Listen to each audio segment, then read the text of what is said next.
Hello, hello. Welcome to WIP IT Sunday, and hope everybody had a happy 4th of July. And looks like I'm going to be running solo. Our friend Commandant, he is without power. And I spoke to him earlier today. It's like been over 20 hours when you talked to him then. So hopefully he can get power restored, especially in this heat wave. Our friend Custom Cannon got hitched yesterday, so he's leaving up for a honeymoon.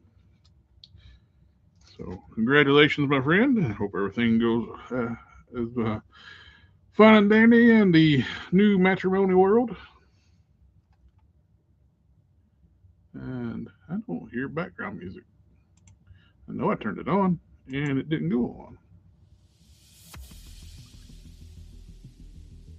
There it is. Hello, hello. Hey, Namerfield.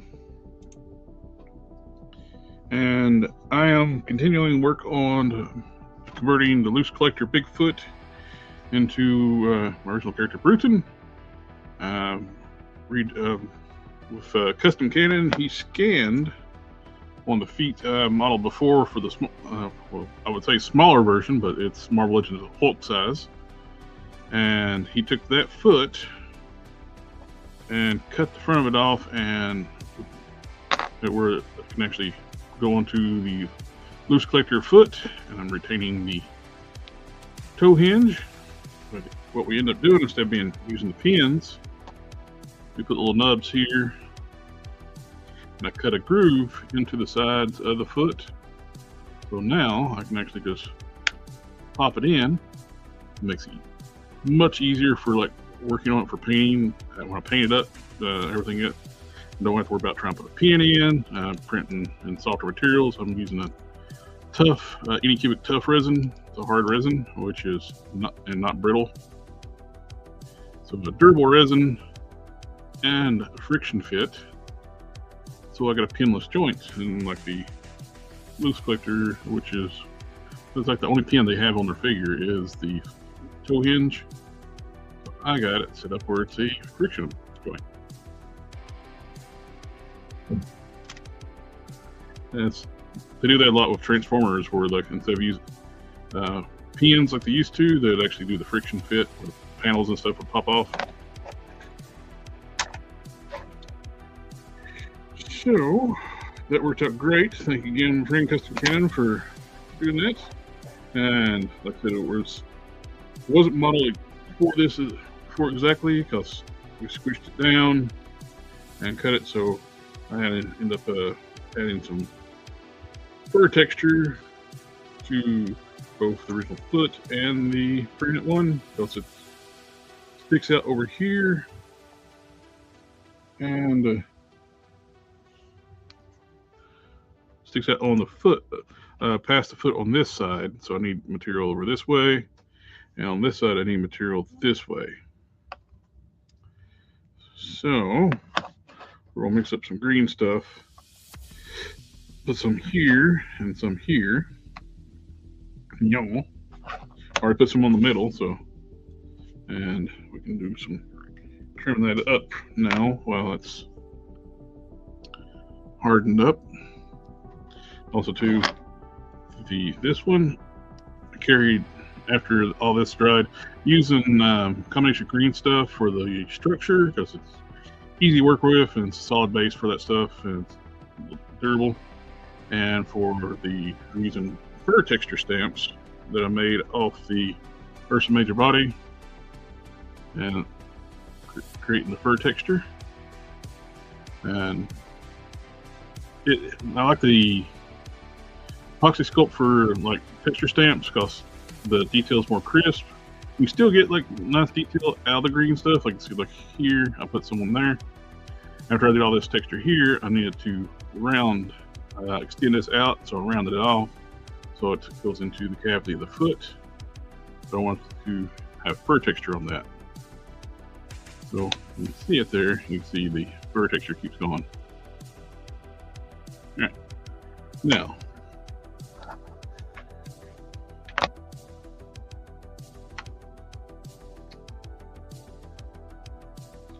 Yeah, hopefully Don gets his power back soon. Hey, Ryan.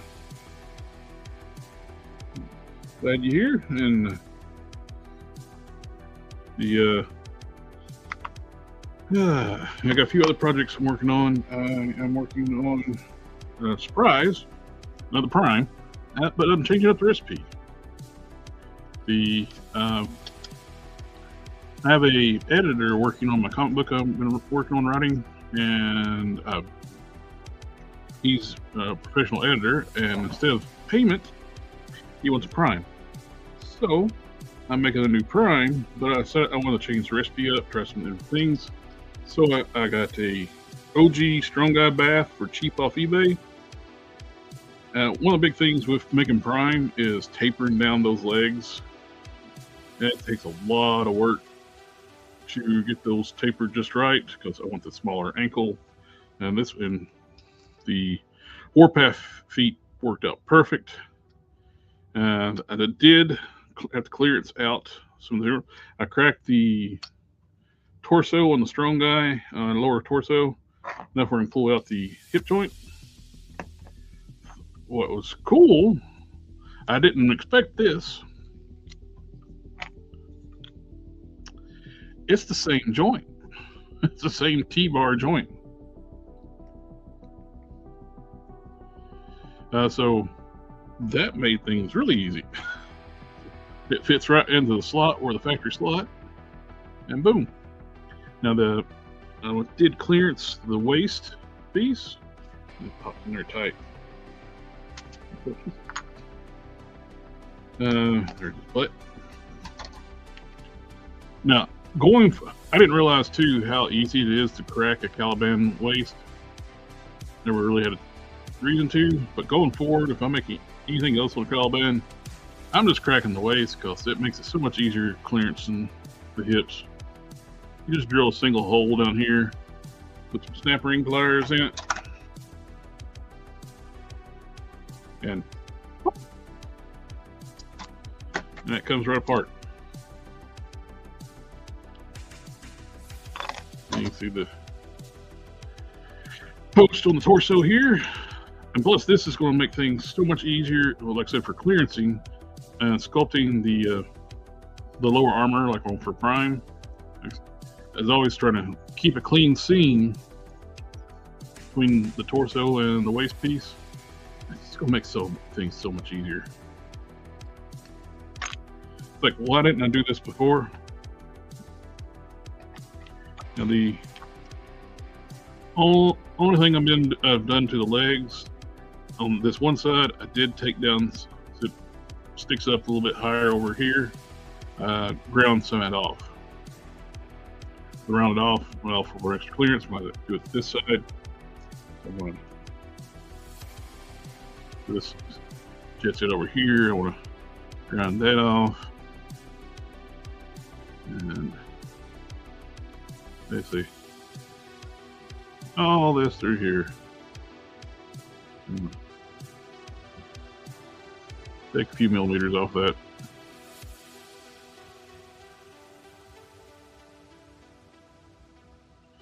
It's like the marker method I put on a long time ago, like mark where you want to cut off. So you keep track of where you're dremeling.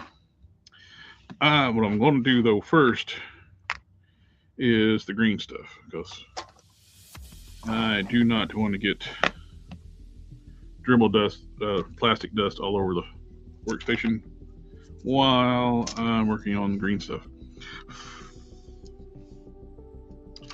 Also need to about to finish up this thing. Repaint. I just did a wash on one of these nacelle. I forget what this line is called.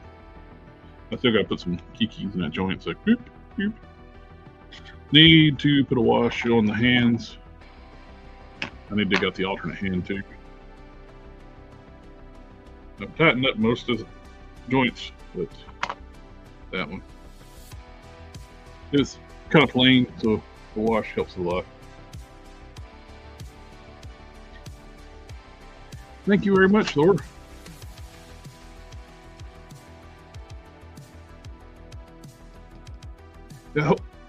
Yeah, I hope Don's power comes back. It's the worst possible time, I think. Although I guess snowstorm or heat wave is worst times you can lose your power. Green stuff.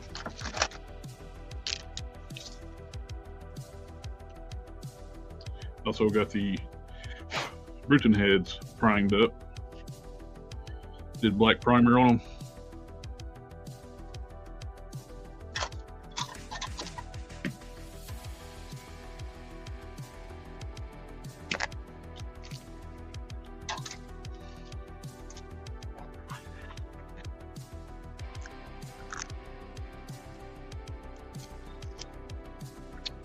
We did learn something about 3D scanning spray.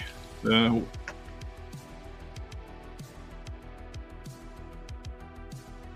sent those feet and dragon's head for him to scan. I had this duller. I used like a UV cut dull coat, which is a lot duller than standard matte, and the spray that's supposed to dissipate the 3D spraying did not. So I had to do some little fixes for it. Luckily, I got most of it off, and then I just cleared it with my Duplicolor automotive paint, and all the the 3D spray stuff just dissolved away with that's heavy duty paint. Then hit with a regular Mr. Hobby matte instead of the UV matte, which matches the rest of the body better. The head was a little too dull for my taste. I didn't realize the UV matte was a lot duller than the regular matte. Yeah.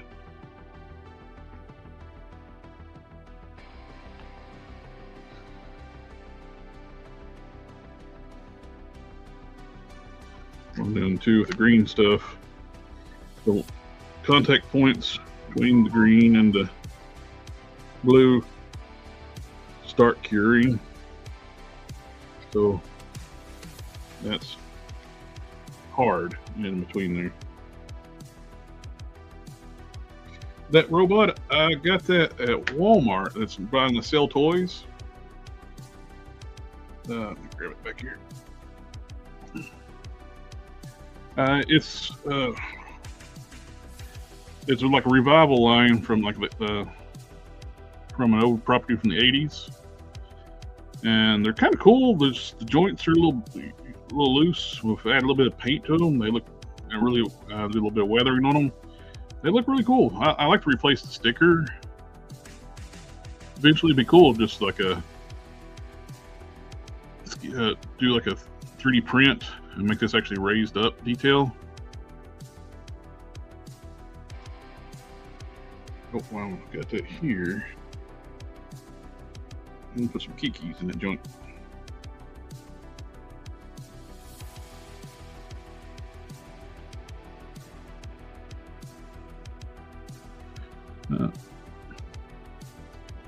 Kikis is wonderful stuff for loose joints. Work it in there.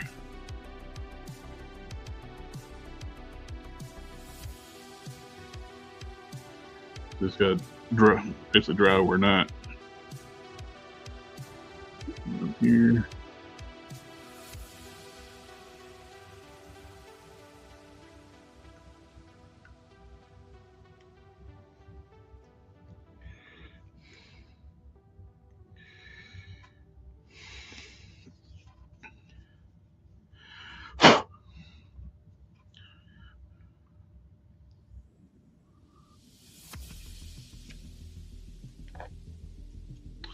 And the only thing one of the few things I don't like about them, besides the loose joint issue, the knees go forward and backwards.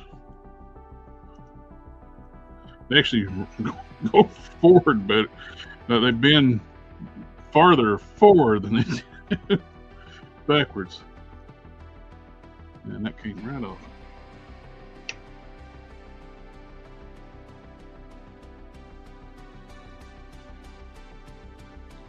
But yeah, they got some cool mechanical detailing on them. They were clearancing them out, and I picked those up. RoboForce, thank you, name of failed. Yeah, the original toys were, I think, motorized, didn't have legs, they rode around.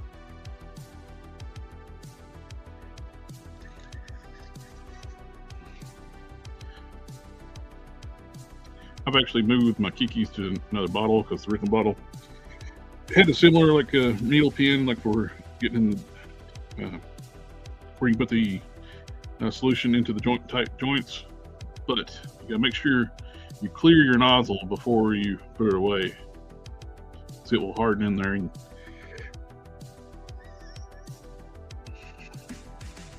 you won't be able to get back out. You can buy replacement, these little needle bottles like this off Amazon.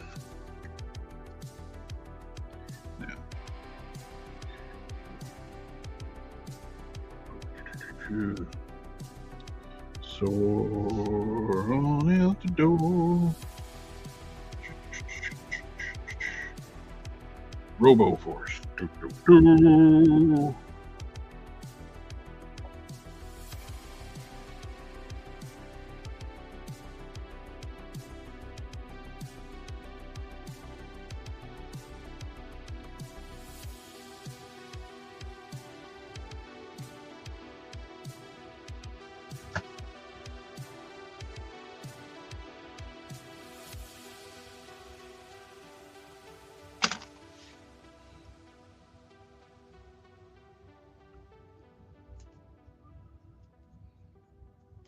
I think it might be raining, which is great. Cool temperature down.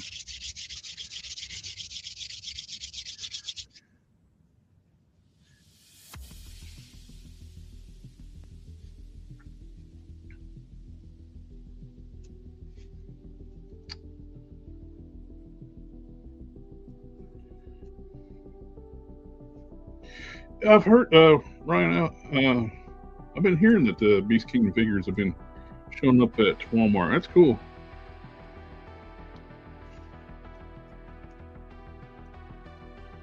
The sale makes Biker Mice from Mars. I got the first wave. Wave 2, I don't really know if I want or not, because I got the original Biker Mice and their human companion. Do I need anything else? Or did she come in the first wave? No, she wasn't in the first wave. Sorry. I think she's in wave 2.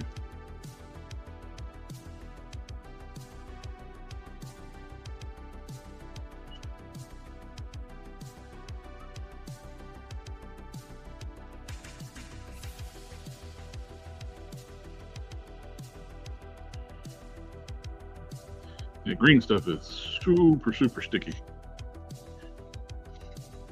So, I highly recommend buying their sculpting Vaseline.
I'm using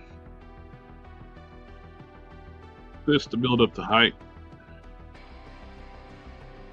difference between the two pieces, and then I'll put the fur texture over top of this after this cures.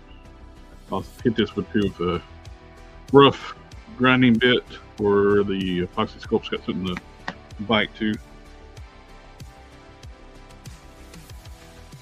And 4th was July was good. It didn't really do much. Just comfort my puppy dogs with the loud noise. My senior girl Roxy, she don't like it at all. She's terrified of loud noises.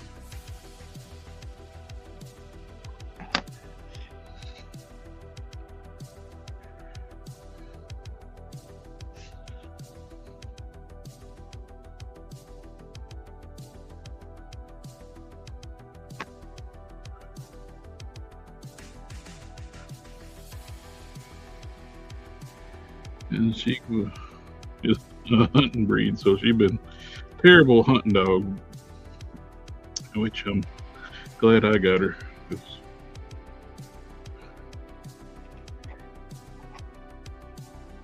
I got her as a hunting dog. They've been pretty mean to her because she don't really bark. She don't like loud noises. I had her, she's 12 now, but she was a year old for the first time I heard her bark.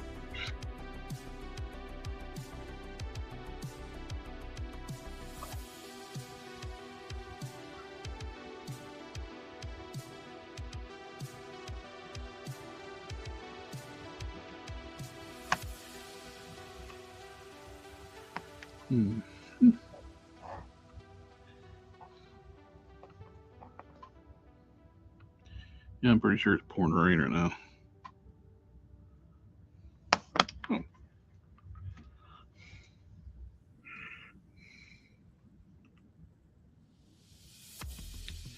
I have an app if I can actually check.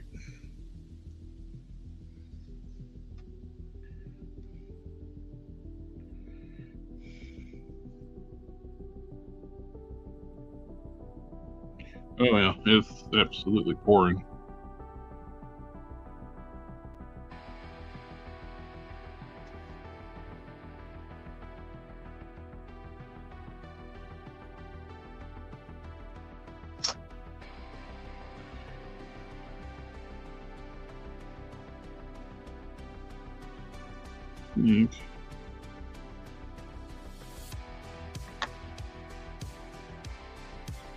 That will be fine. So this don't have to be perfect because this is just the base that I'll be sculpting over top of.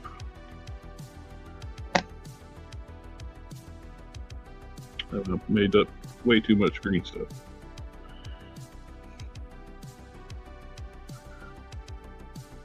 Oh, what to do with this?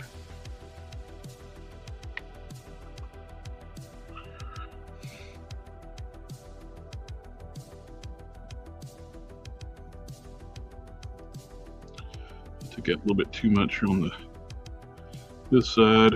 Now it's clearancing.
It looks good. That's a good question about customizing and painting plastic. Yes, sir. Always glad to help out with questions if I can.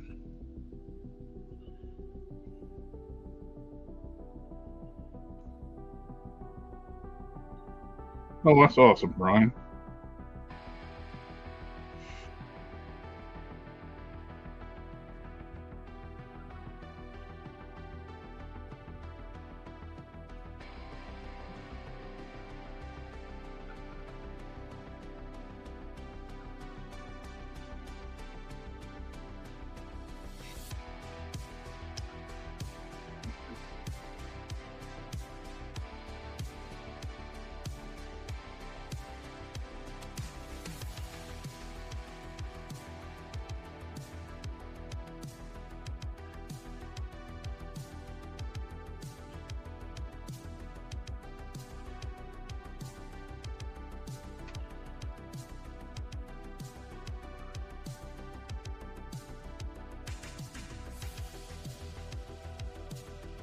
Looks good.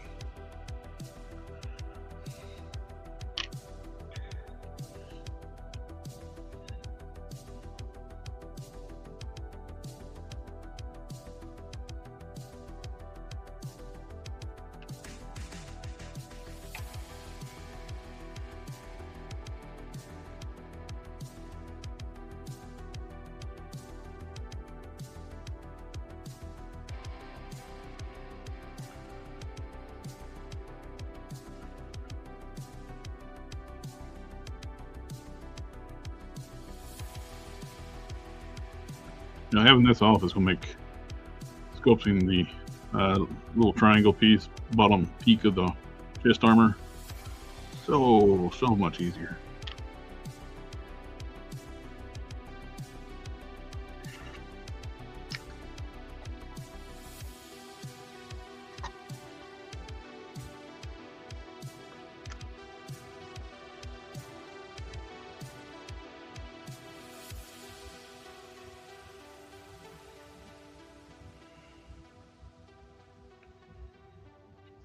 Are you familiar with the Fantastic Car from the Fantastic Four movie?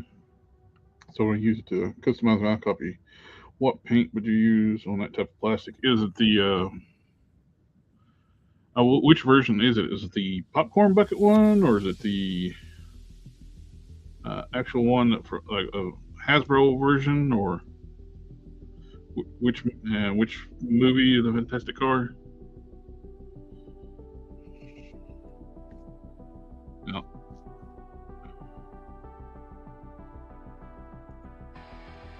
Actually, there's a paint that I've been wanting to try. The Craftsman.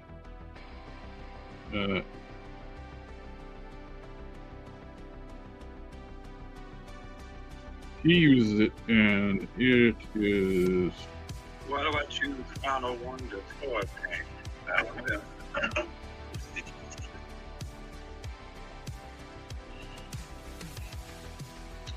Vinyl Wonder toy paint,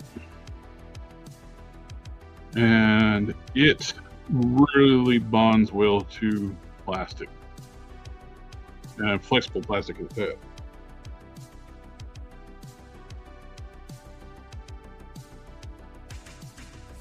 Vinyl Wonder is what it's called. He's scratching it with a fork, and it's staying on there.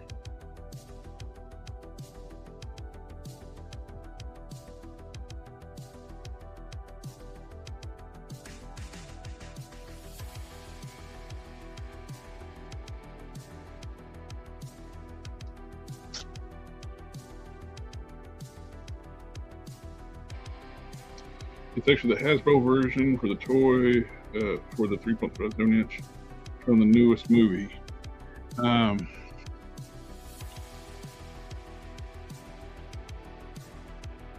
that's awesome, Ryan. That'd be great. It's for the 3.75 inch figures from the newest movie. If you can't get a hold of that, with that kind of thing, you can about use about any kind of model car paint or something like that. big thing is sanding, prepping. What you're going to do is anything that's hinged, you need to sand for clearance. You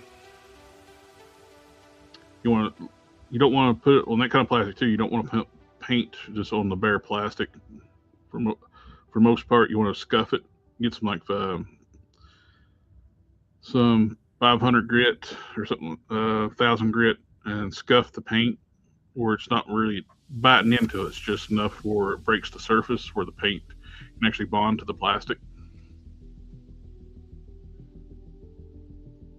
But that final paint that the Steady Craftsman uses, that is some impressive looking stuff.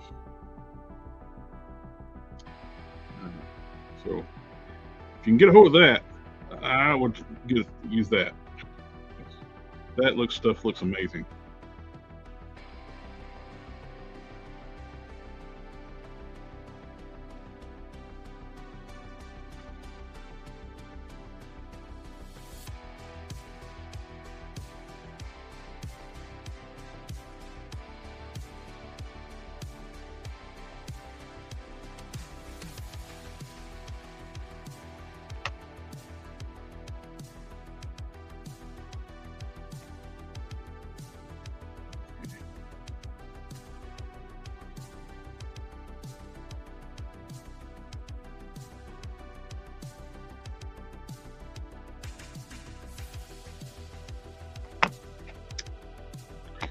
I don't think it's going to need as much filler as the other one did. It was like for some reason, lined up a little better. So now I just let that cure, rough it up with my grounding bit.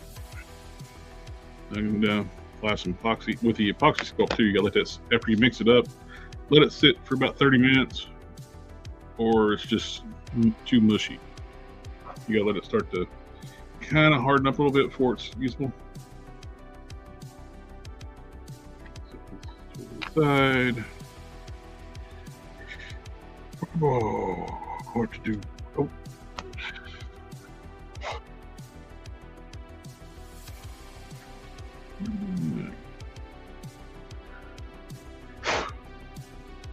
You mix up too much epoxy, it's kind of good to have too. Have some molds you can push it into. You can use for other stuff.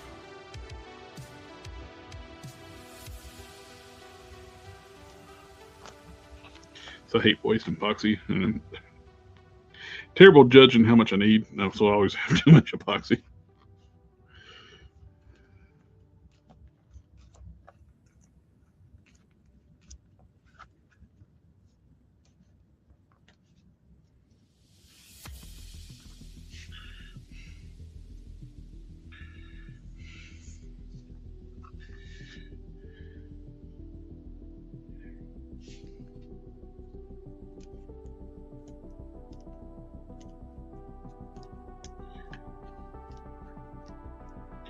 Yeah. I'll get the Dremel out. I always recommend eye protection. Hey, it's in the Grayling Slayer. Which I'm getting old, so I need reading glasses when I do this stuff now. So it's kind of built-in safety glasses. So, grind on the hip. My hip. The hip. Pop. Hip, pop.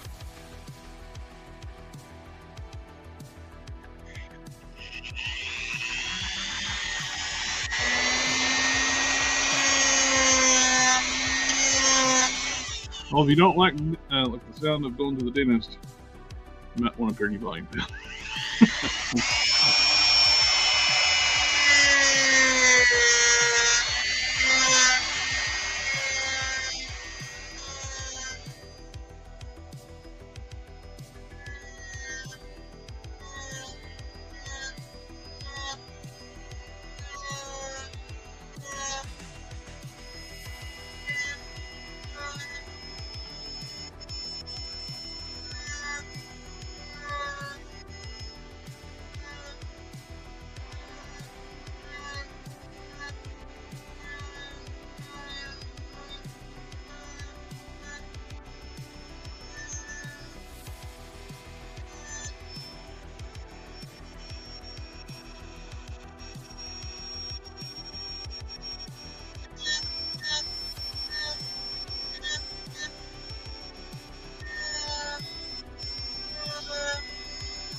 I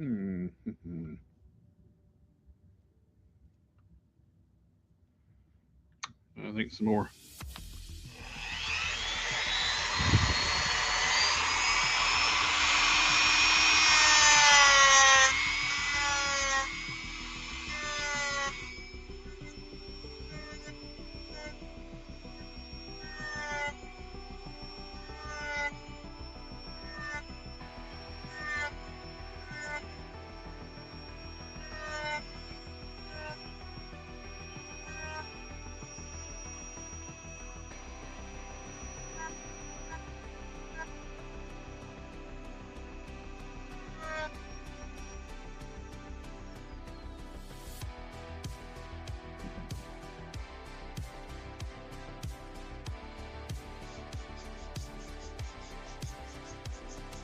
Another good tool to have here, and it's a cheap tool to have, is just emery boards.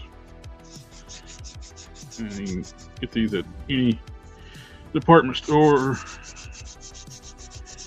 in the beauty section. They're cheap and they work great. Or you can get them off Amazon too. They buy them in multi-packs. You got a coarse side, you got a smoother side, finer side.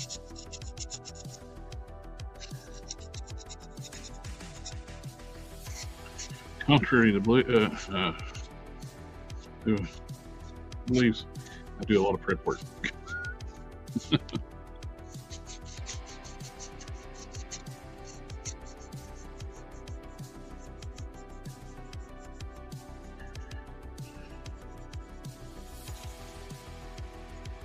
Key to really nice finishes and longevity of your customs is prep work.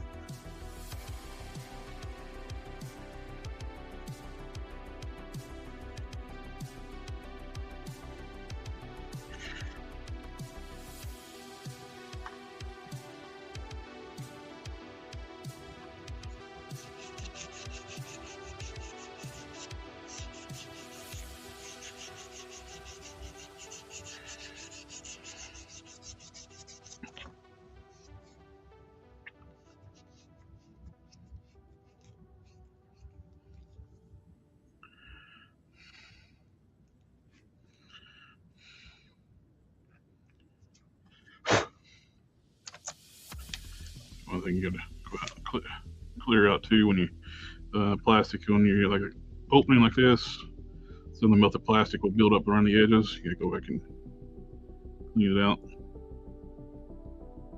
One of the things too to make this work, these legs work with the Caliban torso waist piece. I did open these up a little bit. I was getting like an ace. It's kind of like an ace dance. So I lengthened the groove opening to go down farther. So now it can come down.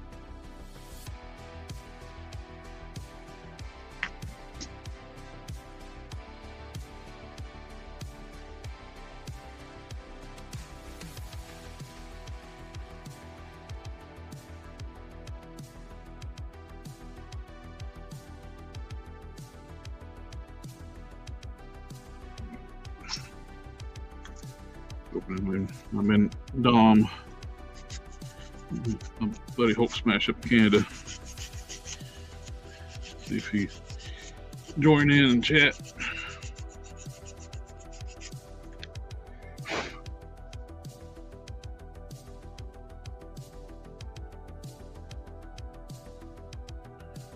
Okay. Now that looks even.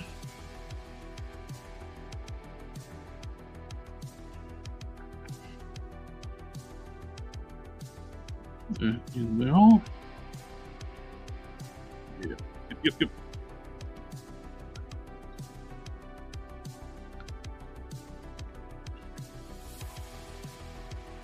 That gives me the extra clearance. I took up the waist piece up, and I still need a little extra clearance. That's why I was rounding off the top of the hips some. And as far as I know of, no one else has ever done this swap. I like it. I think this is actually going to have a more accurate silhouette for the character, like body shape proportion. It makes them just a tad bit shorter than my previous ones, but I think it's actually more accurate.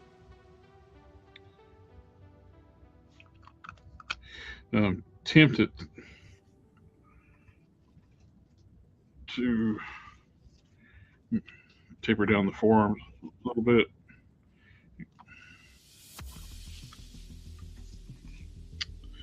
But he said he's cool if I leave them big too, though. So I like this a lot.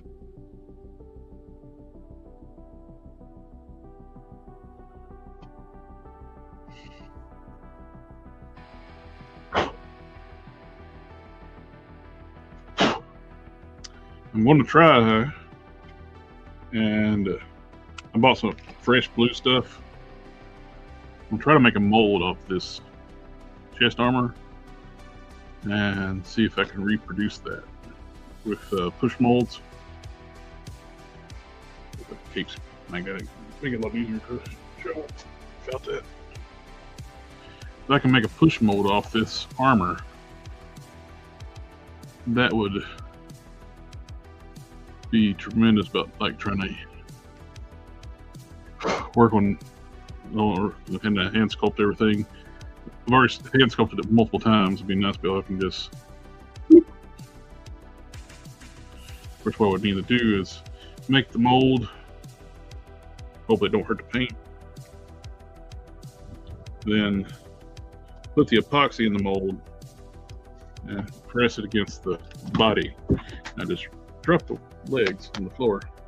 Because you're not customizing if you don't drop stuff on the floor.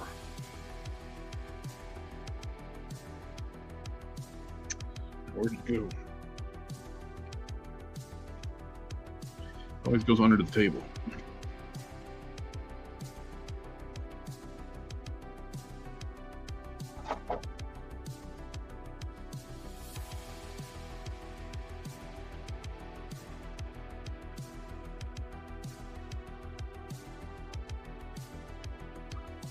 You do lose a little bit of height with the Caliban legs. Like I said, with the Prime, it actually works out being. Let's see. Grab this. And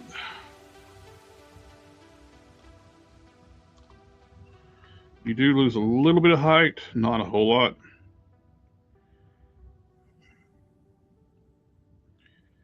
I'm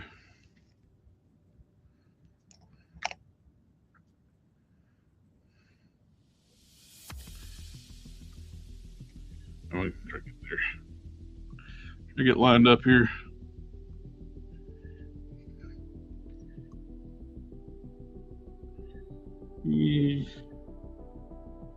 About the height of the foot is about what you lose.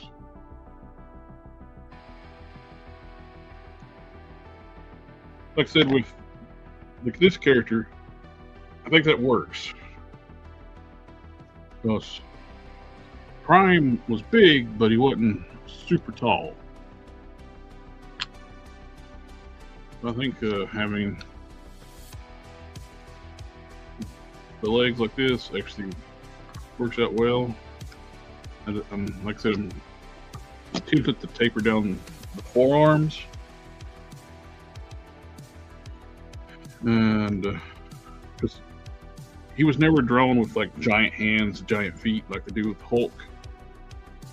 It's like over like blown bodybuilder proportions.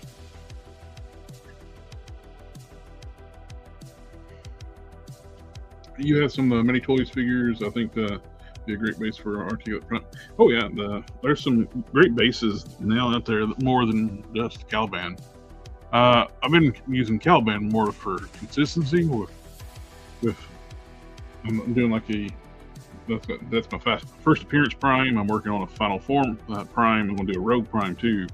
But I'm sticking with the Caliban for those where it can have first form, second form, third form, all identical. Since this is for somebody else, I can experiment a little bit more, change up the recipe some, which I'm liking so far.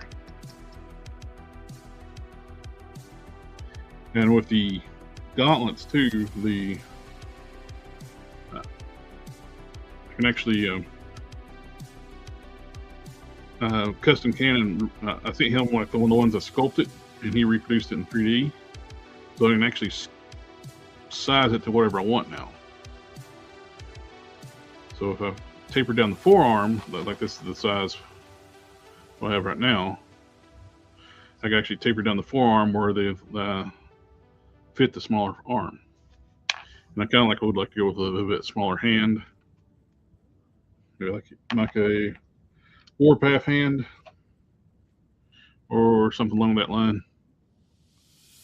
Maybe a little bit bigger than Warpath.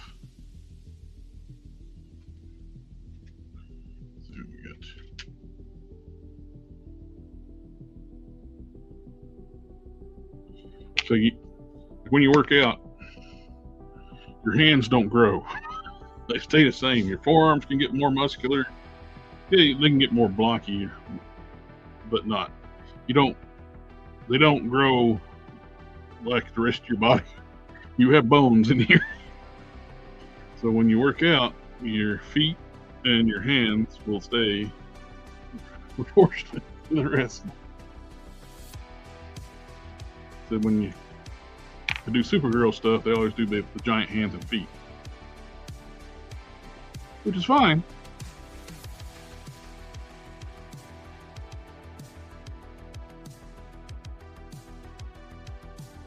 Now you're trying to put a Caliban body, a butterfly articulation based on the McFarlane style. Is not a real butterfly joint, but can be major mobility to the arms. But I toyed with the idea of using the Scar Son of Hulk, because it uses a lot of Caliban stuff, but it's got a new upper torso, new arms, which has butterfly joints. So that's an option too. Excuse me.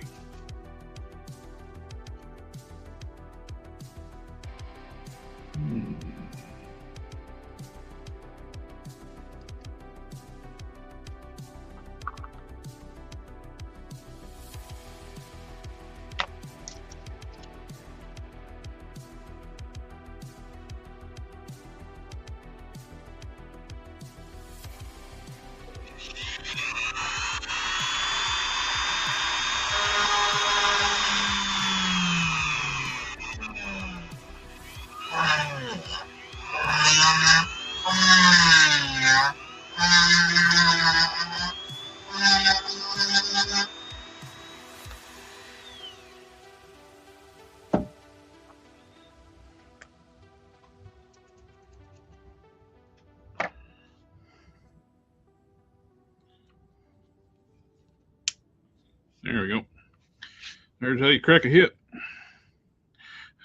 Not the bad way, but just slowly with my snap ring plier. Boom.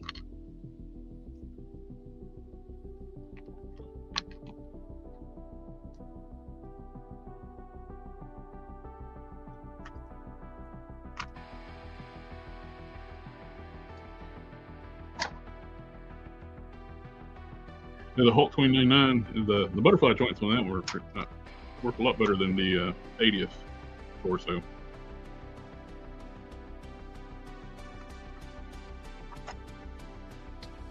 Yeah, let's see what we want to do next.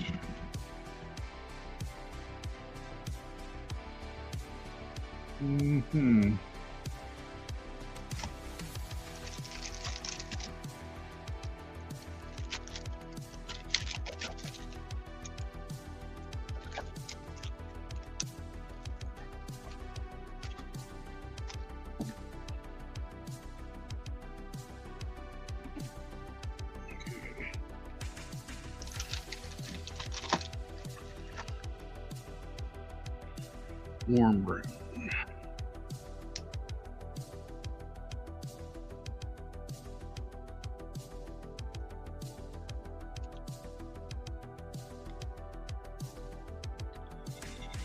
That could work.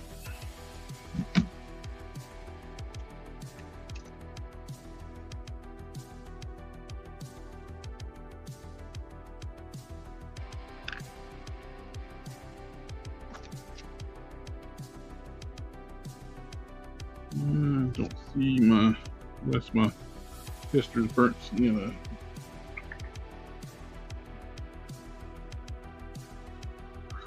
Well, it's probably in front of me. I just can't see it. But I don't have any more of that, so.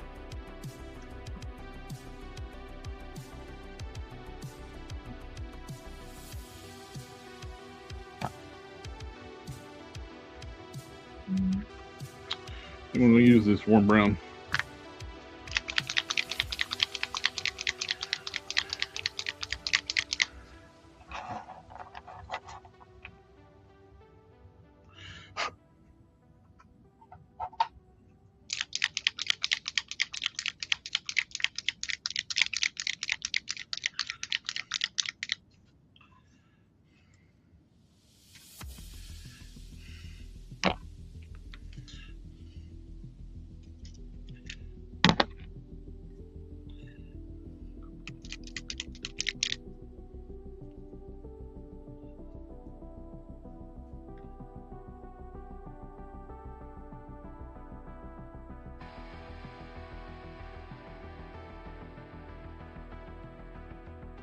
I kind of do a black wash on my 2019 Beast figure. He has some QC issues with the black paint on his arms being too light. One, I wouldn't use a black wash. I would actually use a blue wash. If you can find it. I use Testors washes. They got multiple colors. I have blue somewhere.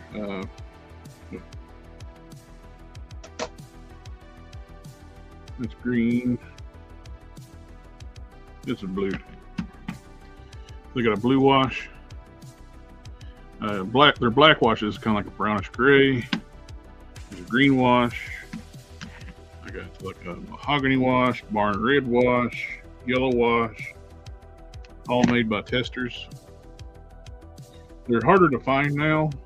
You can find them on eBay. Usually, like the guy been selling the black wash. You can buy like case 20 for a pretty decent price. But like with the robot I showed earlier, I used the mahogany wash on the gold. So it's got a bronzy look to it. I mean, part of the hand, but from the whole hands yet.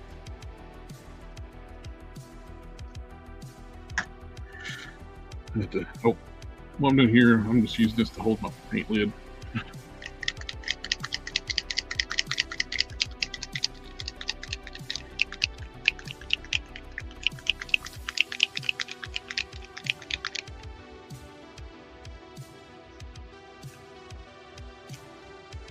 Well, that's what I like about the Testors washes too. If you don't like it, until you seal it, you can get it off. It takes a little bit of elbow grease to get it off, but a little bit of hot soap water, scrub brush, maybe even use some super clean. It'll come off if you don't seal it.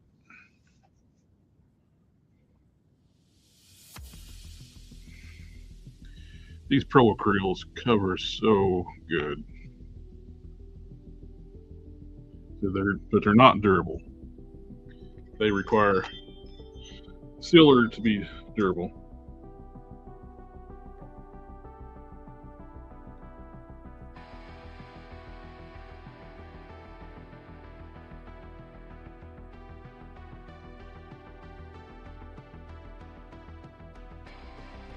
I'm just using an old worn out brush to do like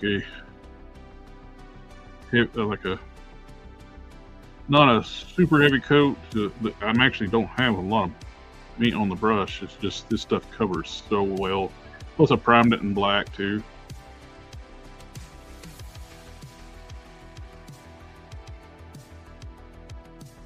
got one with a loose bristle brush because the hair sculpt.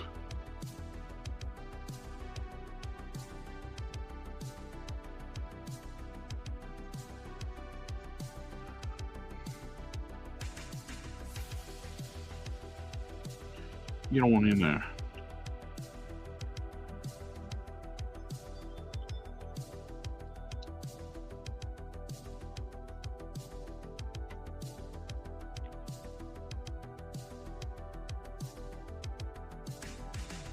This is a brush I use for dry brushing too. It's like a 20-year-old paintbrush. Very wore out, which you, like I said, I don't like when these people come out here and tell you you need to buy the most high-end stuff to do customizing. You don't. I will say, in the long run, if you plan on doing a lot, one of the big things, do invest in a quality Dremel tool. In the past, I've bought cheapos. They wear out fast.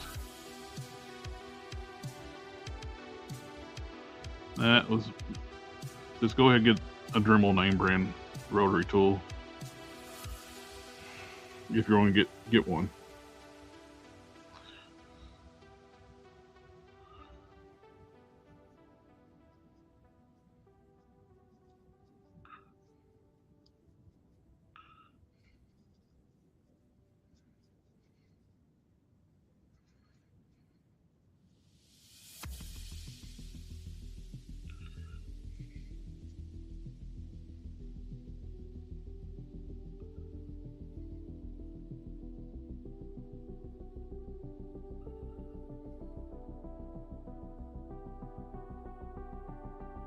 Does Testors have a blue wash? They do, but Tester stuff has gotten hard to find.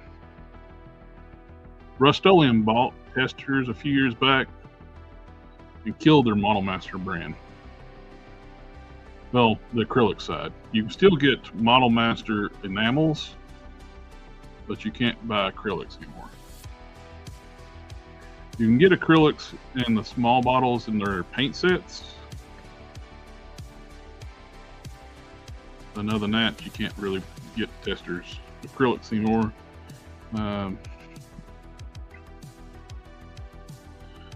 Blue was kind of rare even when they were making it. So my friend Adobe Customs, his Michaels at the time, I think he had they had blue. The one here had every color except for blue, and when they were clearancing them out, I basically bought all they had. So I'm stocked up for a good while on Testors washes. I'm starting to get low on black. I use it more than anything. I found that dude on eBay, and the more you buy, he gives you discounts. And he gives you like sets, amounts you can buy. So I bought 20 something.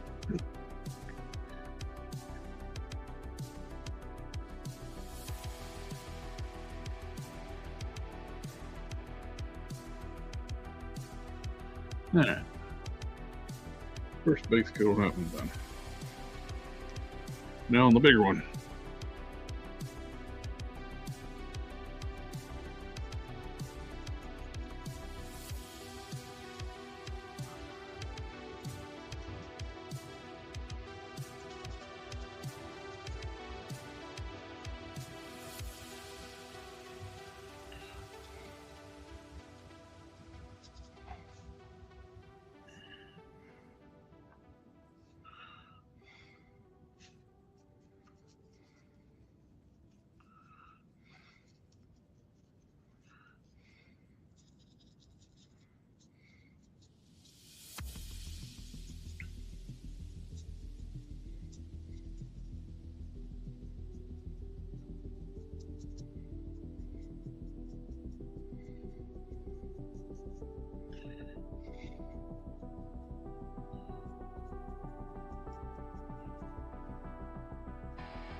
I love how well this stuff covers.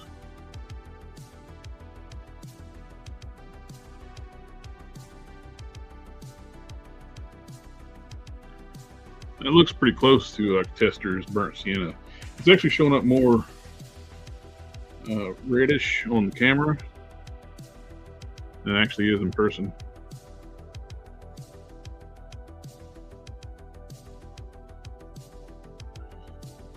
Kind of like the photography of the loose collector Bigfoot figure looks super orange. When you get in hand, it's more brownish.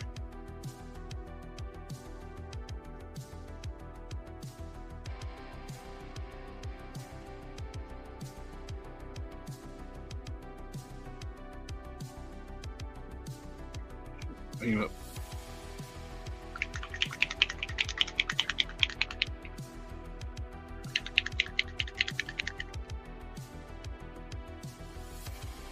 Oh yeah, acrylic inks. That's great for washes. I'm old and set in my ways, so I've made my custom washes too. It's just thinning down acrylic paints.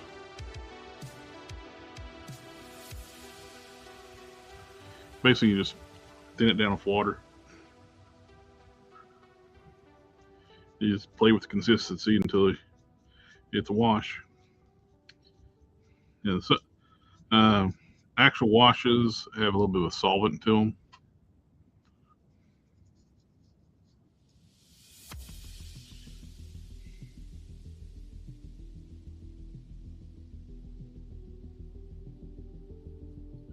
Or a thinner. I rather use water though, it's easier to wipe off.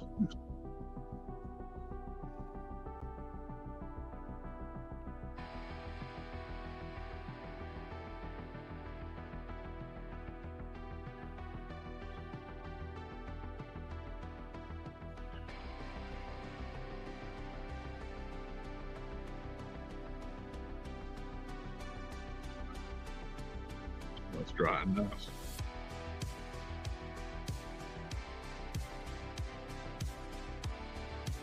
Look,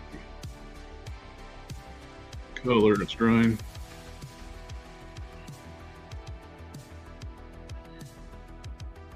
I found pretty good replacements like this is a really good replacement for the Tester's burnt sienna. The one I've haven't struggling to find a close replacement is for Tester's leather brown, and I love that stuff. I got one bottle left.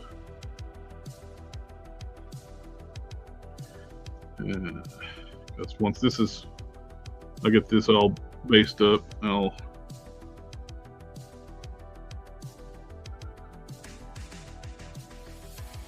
do a wash to it. With this, with Testers, I can put the wash right over top of it. This, I'll need to seal it before I do the wash because it'll wipe the paint off. Try to do a wash over top this. This is called Pro Acryl. Beautiful coverage, nice, very vibrant colors. Really good color selection too. From Monument Hobbies. Like I said, the coverage is just fantastic. So it takes longer for them to truly dry, though. Testers, that stuff would. Testers, Model Masters acrylics were just the best. Plain and simple. Bottles sucked, but the paint was awesome.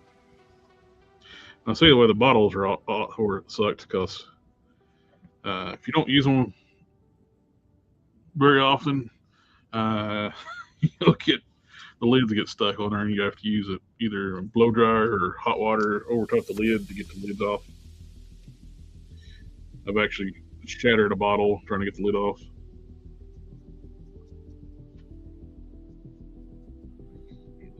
Looks good.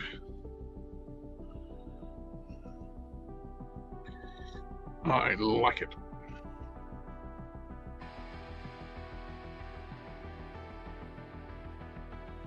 That's Pro Acryl Warm Brown.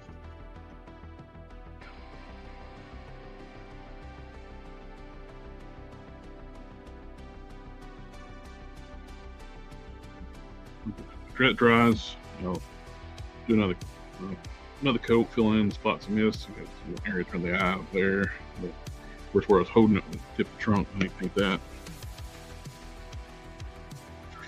Whew. I wonder if this. Sweet. Just wanted to fit a little razor on Dr. Strange feeder come off. About too small for any comic book Marvel Legends male figure. Hey.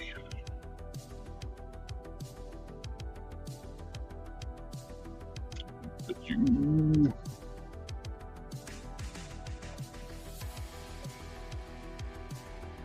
over there.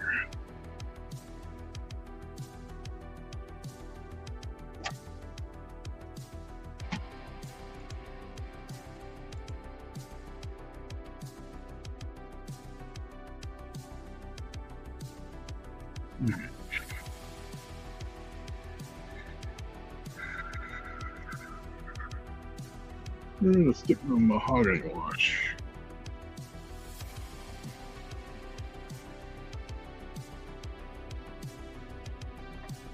There you are, right in front of me. It's like a brownish, reddish brown.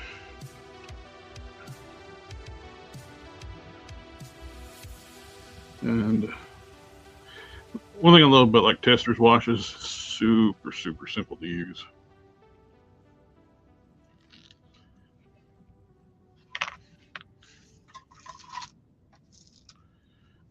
Another 20-year-old brush. It's flared out, so no good for detail painting, but great for washes and dry brushing. This, you get some on my brush. Apply it generously.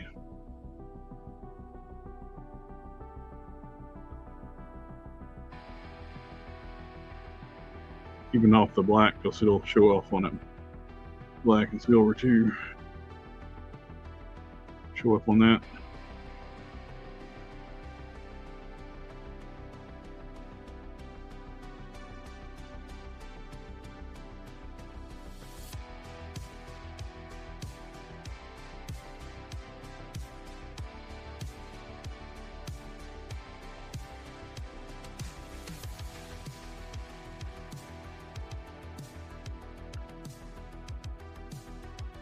So if you don't like, until you seal this stuff, if you don't like it, drop it. You can, like I said, hot soapy water, or if you got some super clean, drop it in super clean for a couple minutes. That stuff just melt right off.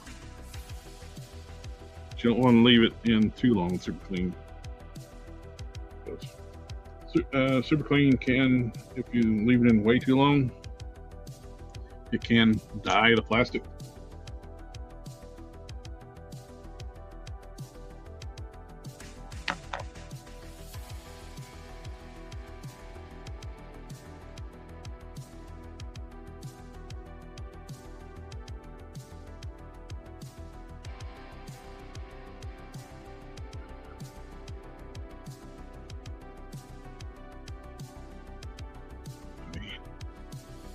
Paint or anything or black parts to worry about.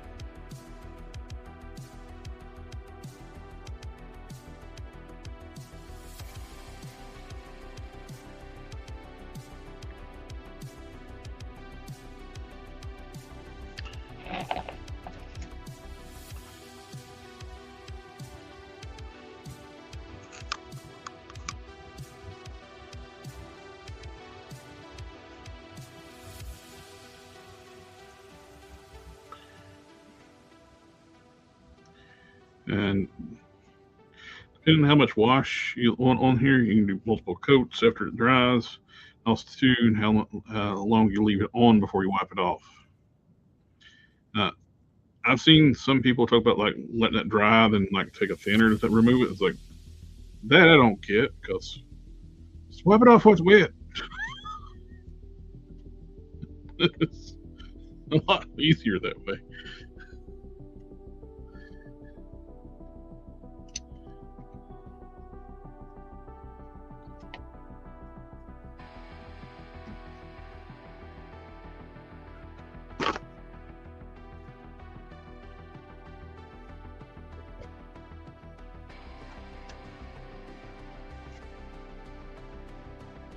Like there's nothing to it. Just brush on very generously, and I tend to do like a one direction wipe. Just light wiping, leaving in the low spots. I mean, just no pressure, just the pressure of the cloth with the paper towel.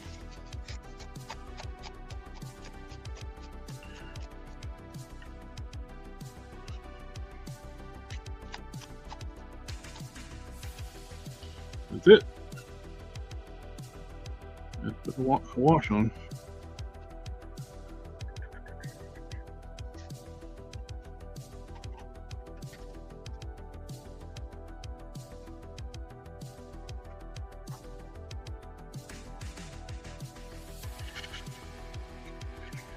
Do do do do do do. Bum bum bum bum bum bum.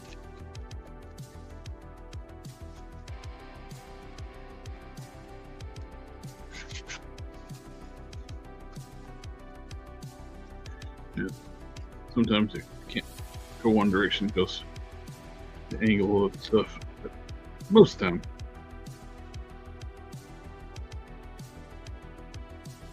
And dabbing too, just to get the excess out in low spots.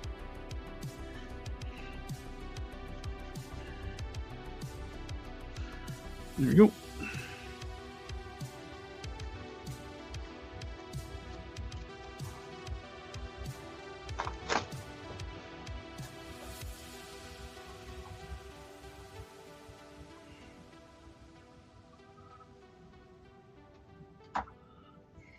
Cool. Those are done. Just have to let them dry. I'm not going to seal the robot because, like I said, I may later on see if I can find some kind of tech detail to put in that chest piece instead of the decal. Could. I don't have it on that one.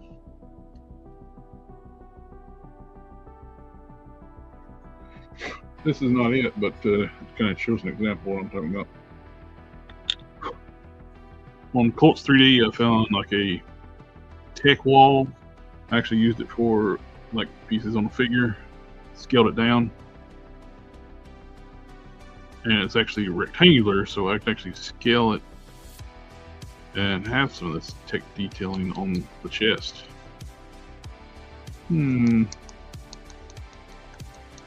That could work. Love it when the plan comes together.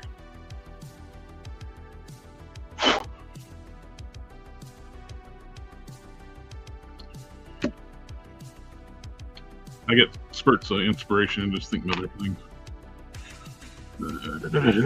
Oh, I'm liking how that's looking. So when it dries too, it smooths out real nice. Application, it reminds me a lot of testers, the Pro Acrylic paints. It just takes longer to dry and not as durable.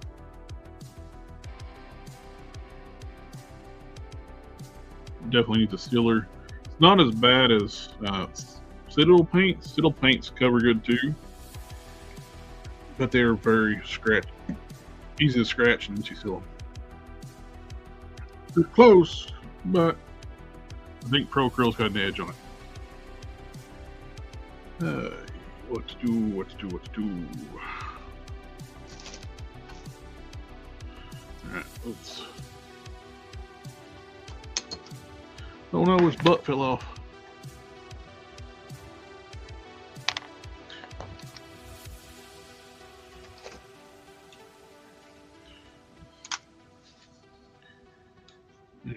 Yeah, I don't know why I've not cracked the waist before. That makes things so much easier.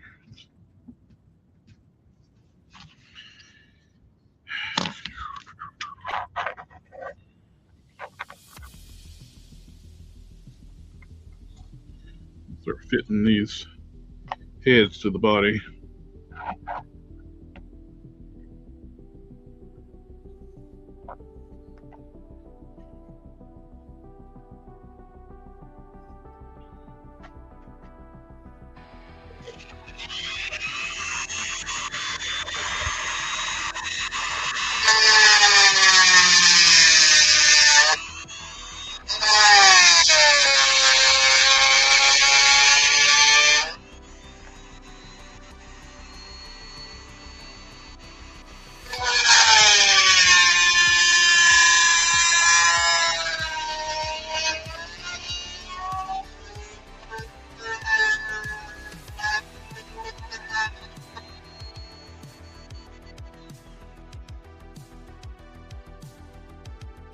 Real bit.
Use the drill bit to open up the sockets where I can get that in there.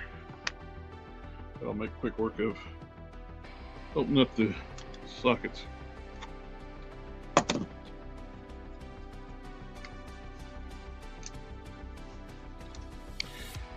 Well, I did start watching some anime. New anime. Some of that stuff I've been meaning to watch for a while. I watched Kaiju number 8. I liked it. So far I've watched both seasons, then I got impatient and start reading the manga where the anime ends, stops. They are doing a season 3, but I liked it. It's the anime where the protagonist he's a bit goofy, but he's an adult.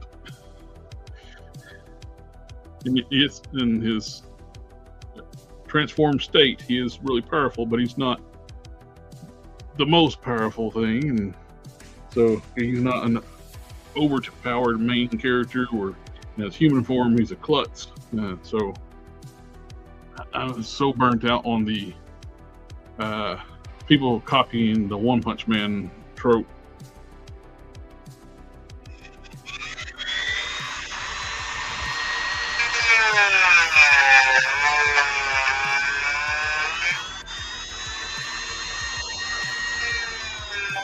So like I said, it cuts through it really easy.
I watched the first. Name tell you, I watched the first season of just the North Star series.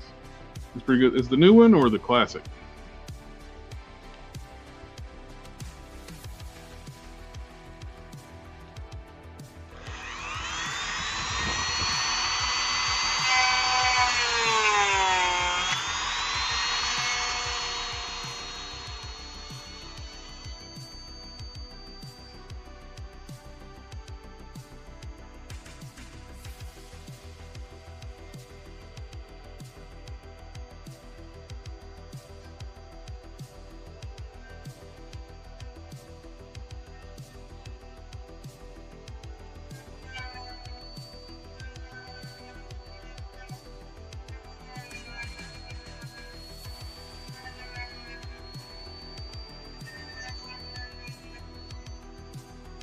The new one. Okay. I'll give it a shot.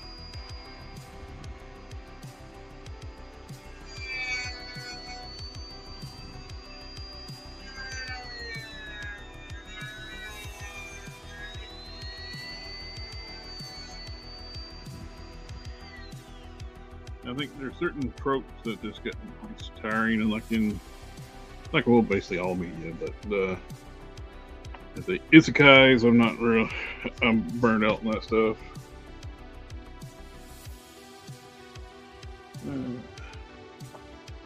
Darn it, I moved my trash can.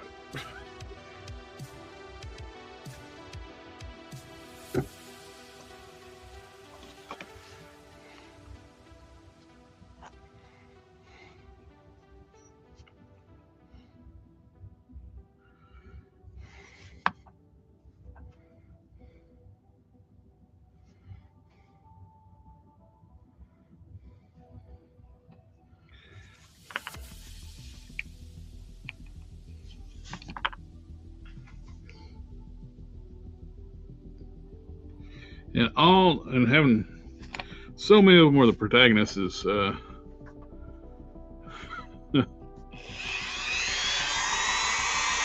children.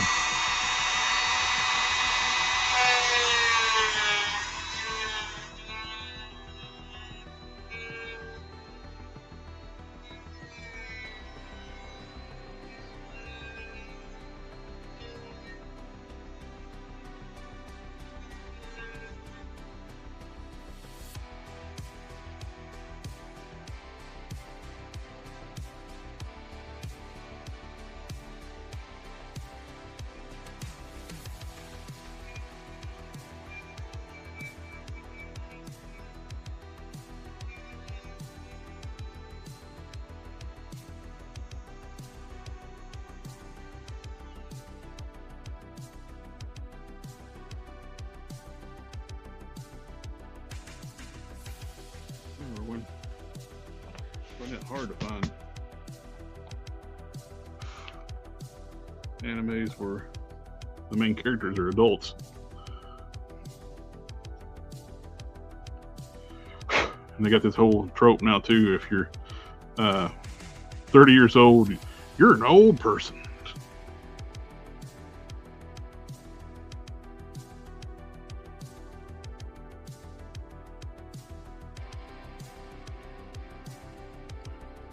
That looks good.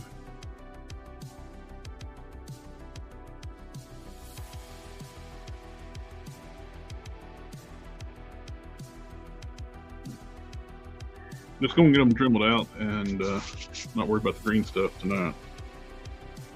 I use green stuff to make the sockets. Put my shirt over my nose too to keep from breathing dust. I don't want to go get my respirator.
I will say the American dub industry needs to hire some new people. They have like what 10 people that do the same voices over and over. Remember voice acting, you could not tell it's the same person doing multiple voices.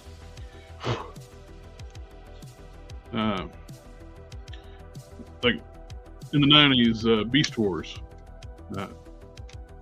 The dude that did like Dinobot's voice also did Rat Trap, and they sound totally different. Mel Blanc, man of 1,000 voices. It's just come up with some new stuff. I mean, at least put some effort into it, and or get some new voice talent.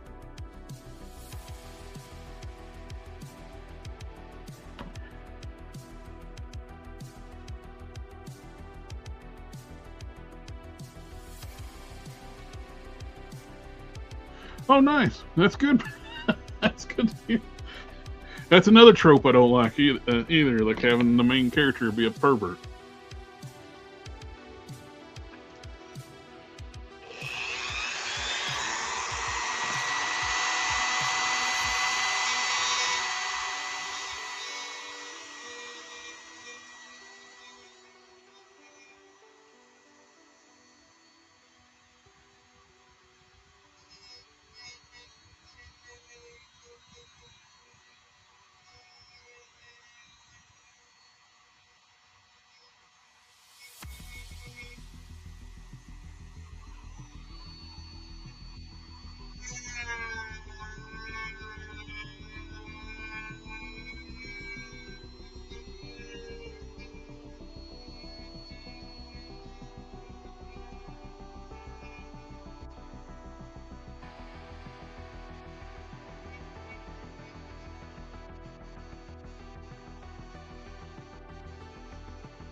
I like stuff being have a serious tone too.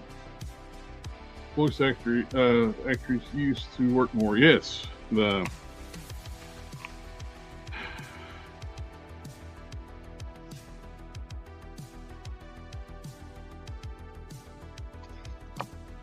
I don't like the whole getting celebrities to voice cartoon animate shows because they don't have the range as the voice actors did. It's like Peter Cullen is like iconic, and he did several characters on Transformers, and most people don't realize like it's the same person.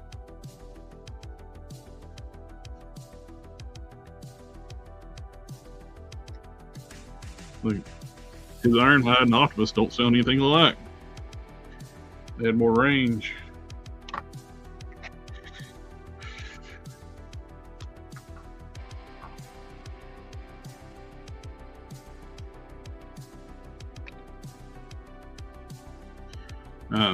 Some of these people that's actually professional voice actors are horrible.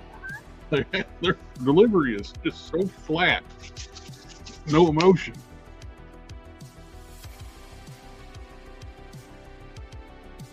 Oh yeah, he's phenomenal.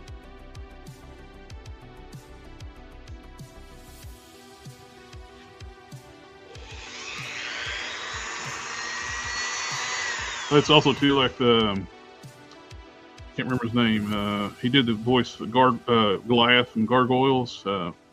He was in the movie They Live. He fought Roddy Piper in the alleyway. But yeah, he's got great. I know his voices sound mostly the same, but but he can put emotion in the voice work. He did Spawn too.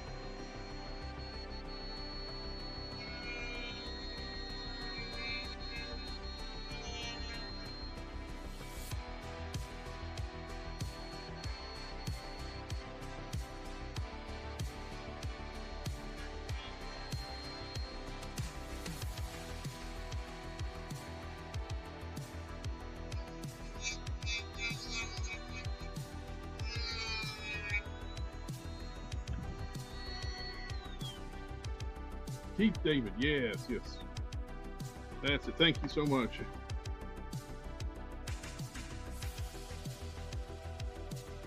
Keith David is awesome.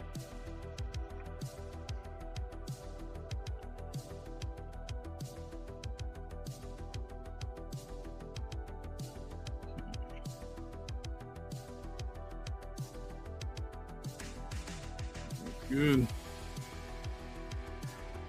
2 down, 2 to go. Do the grinning head next.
That's what I hate about trembling resin. Hey.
Hey. Hey. How's it going? Doing all right. How are you doing? All right. Just got your message. Oh. Fitting some editor. I got to work on my comic, and instead of payment, he's wanting a prime. Oh, that's you know what though? That's a great payment, man. Yeah. That's Can't get no better prime than from me. No. Often imitated, never duplicated. And I'm actually trying some since trying up new recipe. Using the strong guy legs. Yeah. And I like the silhouette better for the character. You know what though? The proportions are there because they always had them looking a little. The proportions were always wonky, right? Yeah. Well, he didn't have the big hands and feet like a Hulk. No. I'm tempted to taper the forearms down too, to run a little bit smaller hands. Yeah. But even though because this saves so much work too of tapering those Caliban cankles down. Yeah, I know. But yeah, that's like I mean, he always had like the smaller, hands and feet, and almost like a Johnny Bravo type character. You know what I mean? It's like upper body. They were going for more like I know it's this overblown proportions with the muscles, but still like a actual bodybuilder, because when you work out, your hands and feet don't grow with the rest of your body. Yeah, exactly. You see these big bodybuilders and little big hands and feet. It's because they have human bodies. Yeah.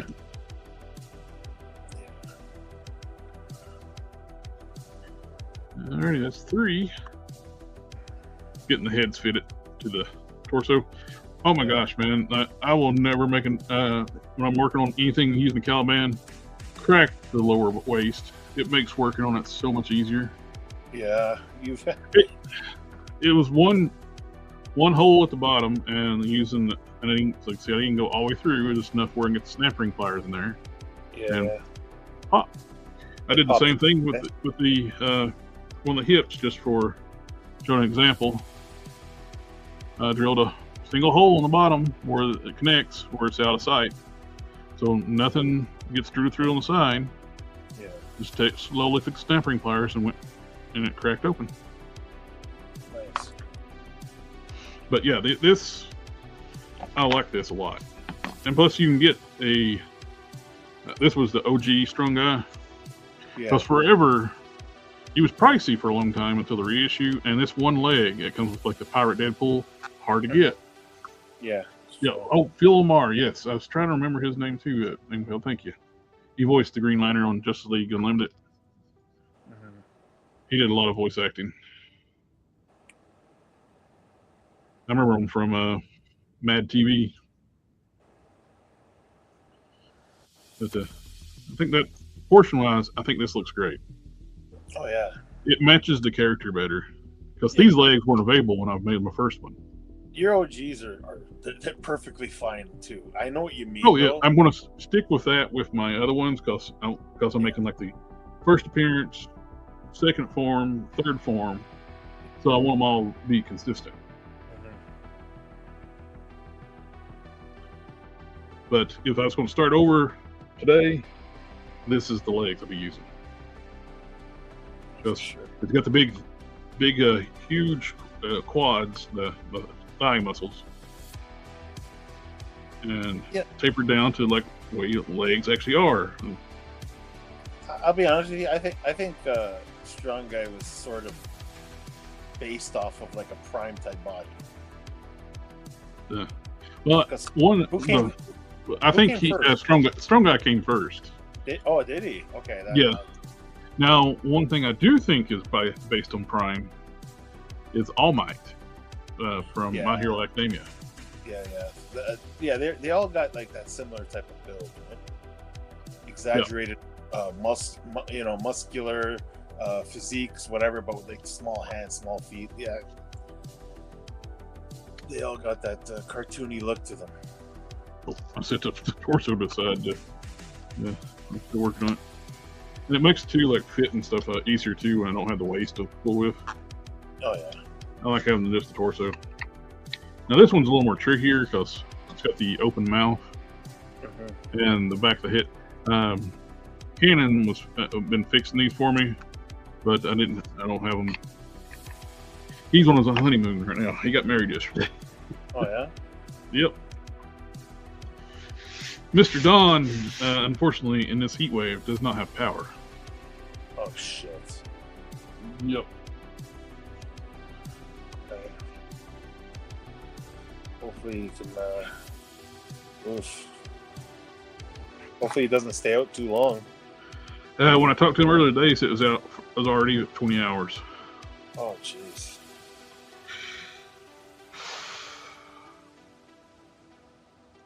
Gotta get them data centers power. Make sure they don't lose power.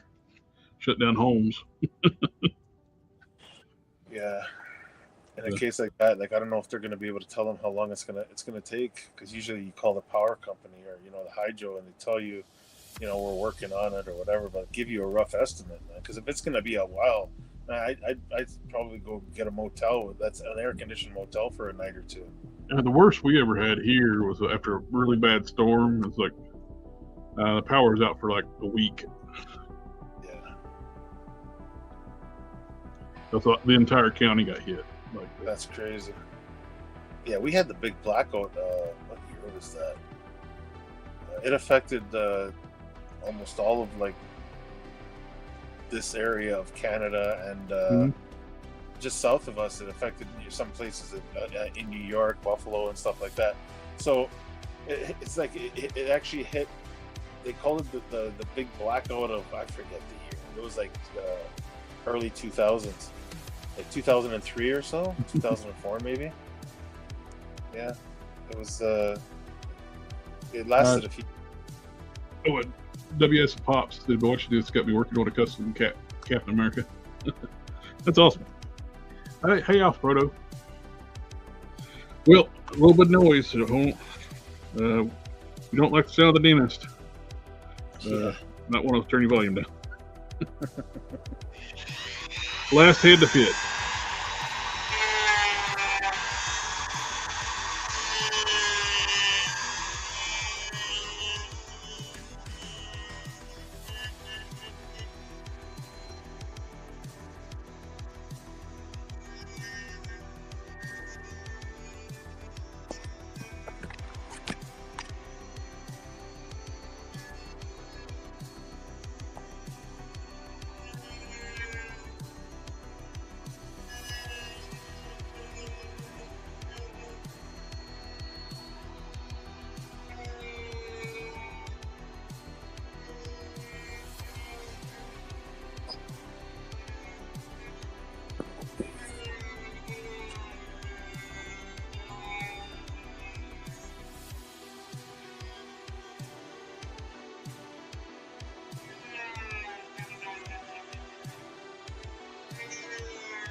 big part of customizing is learning to use a Dremel like a sculpting tool.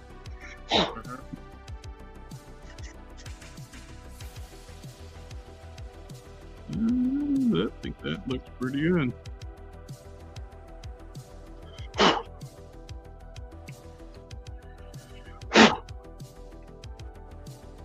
Since he's, I'm doing a first appearance prime for him.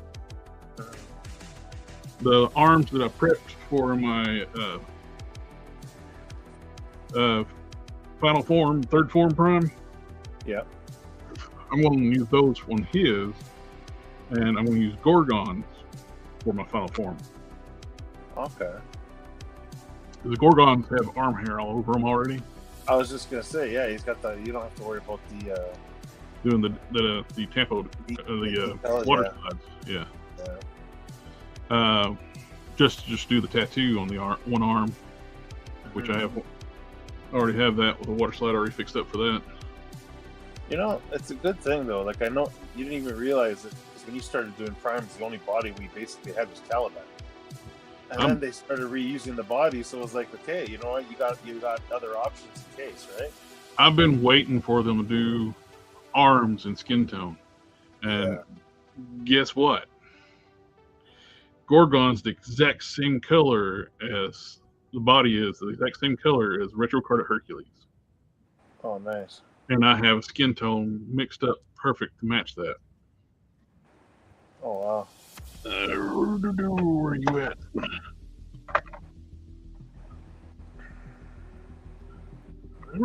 There it is. This matches the Hercules perfectly. Oh, wow. Lucky Hasbro doesn't like changing up skin tone too much. That's rare that works out for you, though, you know? Oh, yeah. It's a lot of times they got a little more too yellow, too pinkish. Mattel's big problem is jaundice looking colors, like yellow. Remember that Savage He-Man? That thing. That thing was orange. That thing looked sickly, man. Yeah, it looked like he had massive liver damage. Yeah. Not to mention, too, it's not what he looked like in the cartoon.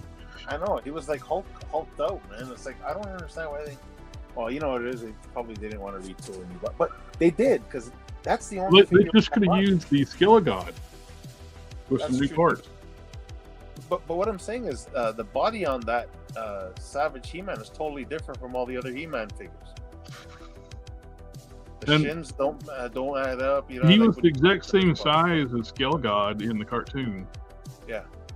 So why didn't you just use the Skillet? No, they retooled a whole new body just for that, and it didn't even end up working out because it wasn't the size. Exactly.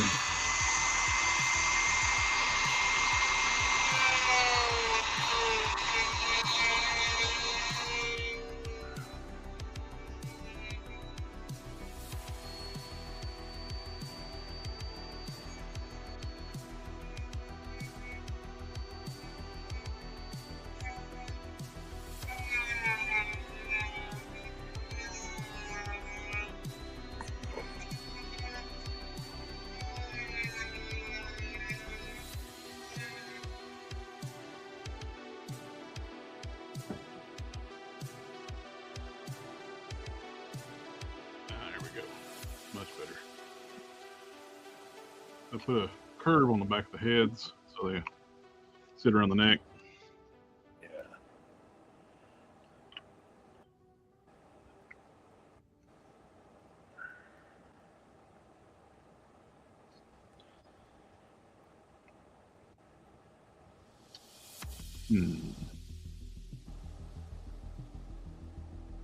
You're looking forward to that, what's it called? Brand new day Hulk figure? So what now? How do you feel? How you feeling about after you're seeing more pictures and more people grabbing that brand new day Hulk? Oh, brand new day Hulk. Yeah. It looks better in the pictures. The body looked awful in other pictures. And actually, the body looks good in new pictures. Yeah. Head's still atrocious. You know, I just saw a YouTube short for that, and he actually makes the figure look good. Yeah. I don't know if it's the angles, but the hairline isn't noticeable. Like he's doing a lot of different poses. I think I sent you the video on Instagram. He's fighting Spider-Man in a few of the pictures, and that's some nice posing stuff. But I don't know what he did, but he's hiding that hairline in his picture. So I guess he's a good what is it, ACBA? Yeah. Because he's making that figure look amazing. This one I think I'm the happiest with right now. The last one I did with the screaming head. One of the things too, Canon was doing too, like he be a couple weeks before we can get it from him. He took the Gary Frank Smart Hulk head. Mm-hmm. When it made that head, like it did it some on these too, like the nose was really long. Yeah. The app would like make the noses really big. And it's not so bad on the prime heads. The yelling head was a little more, but it's not terrible. Yeah. But on my lower heads and the Hulk head, it made the nose really big. But on this, it's freaking awesome. Oh wow. That looks wow. It's just like the artwork, man. And, I got one fitted on the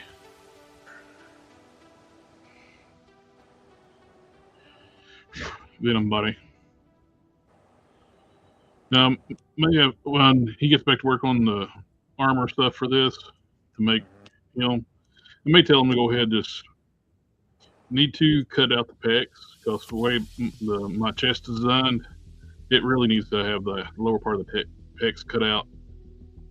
So I got those dragon eyes on the chest on each side. Yeah. They need to be sunk in a little bit.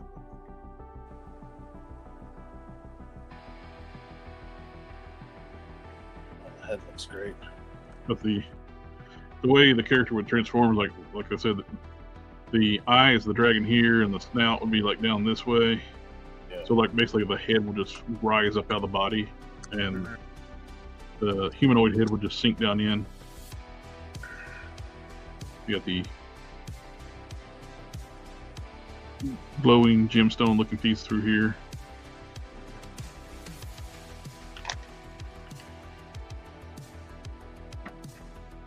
It's going to be a good one. I got my base coat on, first base coat on the new heads. Then one for the OG and for the big one. Yeah. Make them match.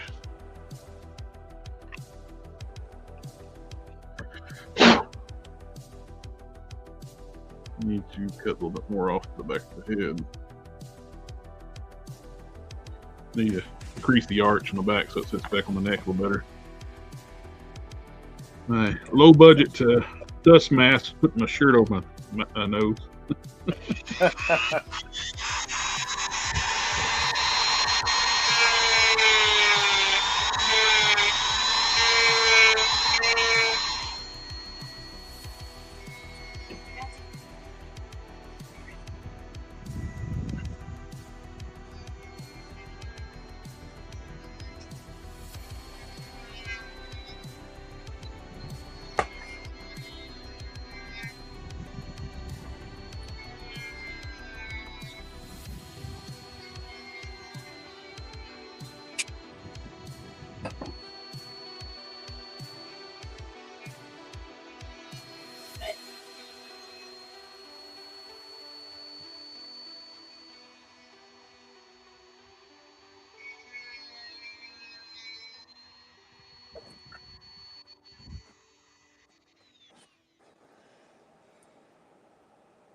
That's much better. Got it. Wraps around the back of the neck now. If you look at it, it's got an arch to it. But when you lay it on the figure, it looks flat. Yeah. Technologica. Technologia.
Angry expression.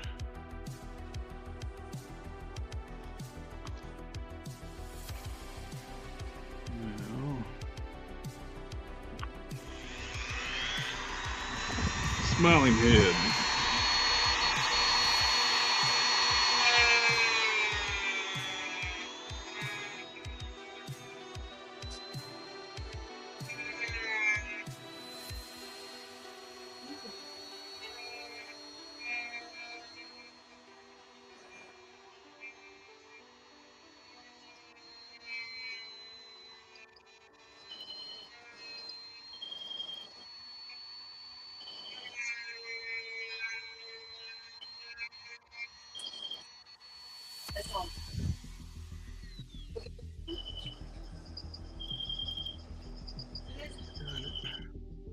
I thought you were live.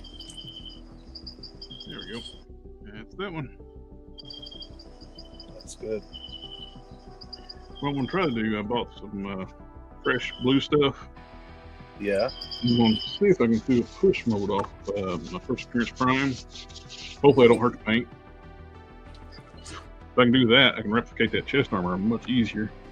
Yeah. Because it's laborious way to do it. It's cut out the P out of styrene and built or sculpt the whole P out of different strips of styrene. Oh, I remember the whole process. Yeah. Now that's cut out styrene heated and contoured to the body. These around the edges of the P are strips of styrene. This is styrene strips all in sculpted material. Yada yada. But cracking that waist is gonna make this bottom piece a lot easier. Yeah. Without it's a pain in the butt try to sculpt that and keep it clean, and paint it and keep it clean. So I can actually sculpt it off the torso and make things much easier.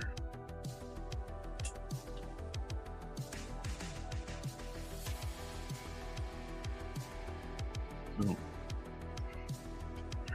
yeah, the Gorgon torso would make things a lot easier.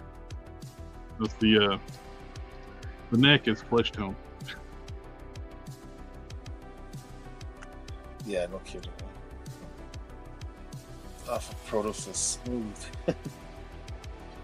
Yeah, Smooth operator. those prime customs are like you would never. People said that was like a factory job.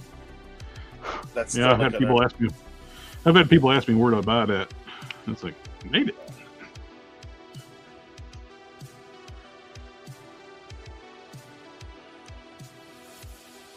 these new heads are just kicks it up a notch. Yeah, like I mean, you had the right idea. Like that Hyperion had scaled up. It worked. Was close. You know what I mean? Yeah. Like close to what he looked like. But yeah, these ones here just wow.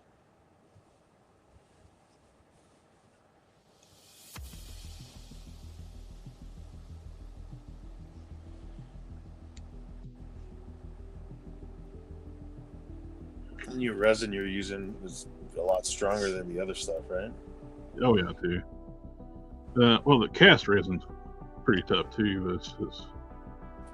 That when I first started 3D printing, though, I used that standard gray resin. That stuff was crap.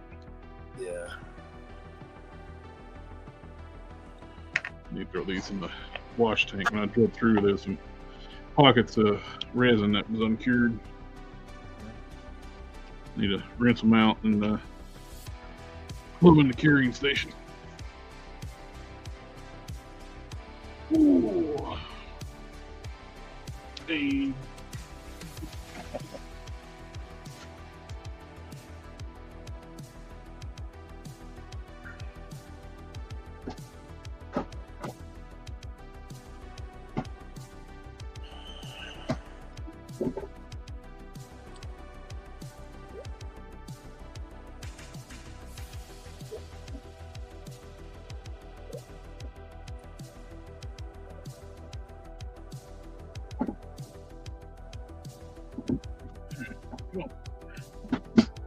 Get in your home.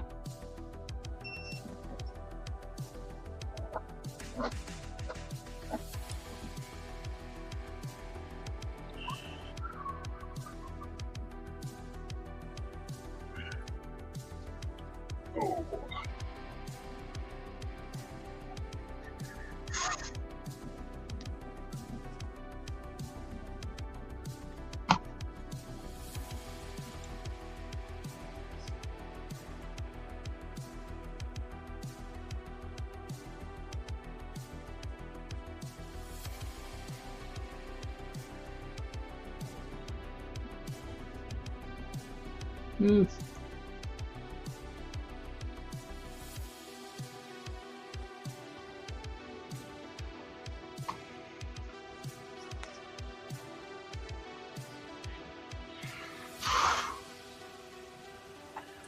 Those Hulk heads are so cool though, eh? Oh yeah, those look good. That what was that? Earth's Mightiest. That's the Earth's Mightiest Heroes Hulk, right? The animated one. That's one. That was a pretty good show. This is the loose collector size one.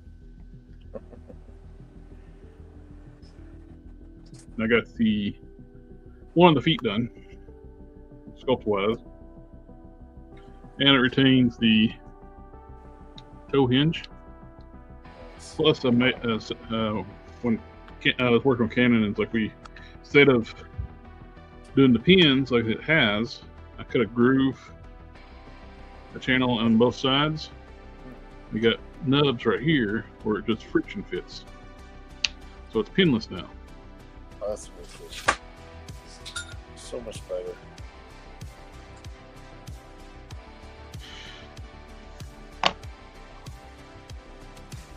That's gonna be a monster.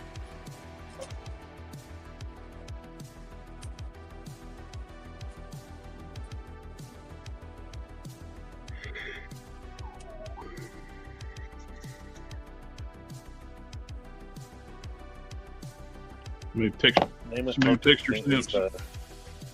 Do what? Cyclops. The name without asking if Cyclops the only mostly blue Vulcan body. You're talking about the 2-pack Cyclops?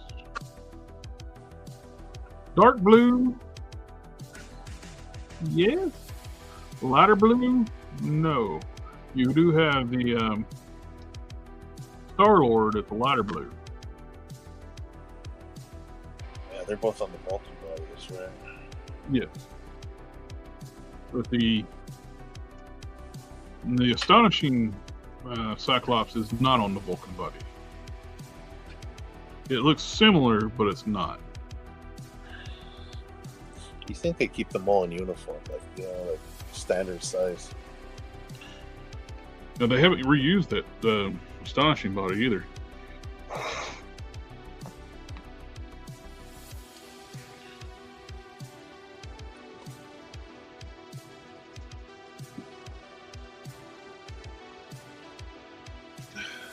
Just thanks. You used to be able to get the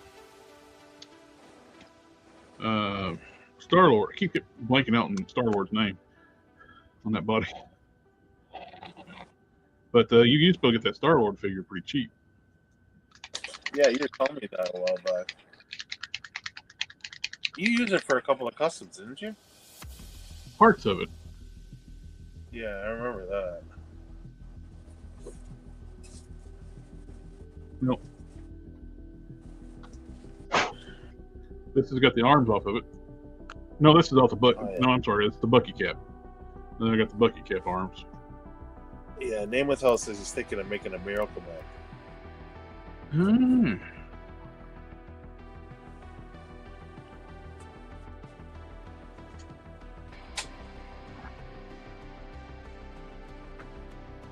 So this goes on, it's almost like a reddish brown. Yeah. And it dries a darker brown. Oh, that dries really compared to that. The coverage on this paint is just great. The Monument Hobbies Pro Acrylic,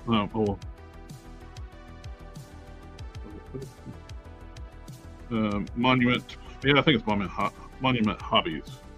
But its paint's called Pro Acrylic, but the coverage is just phenomenal.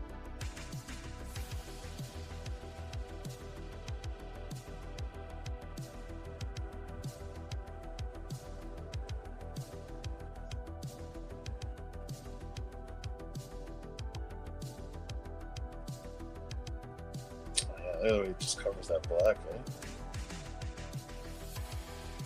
There's just nothing to it.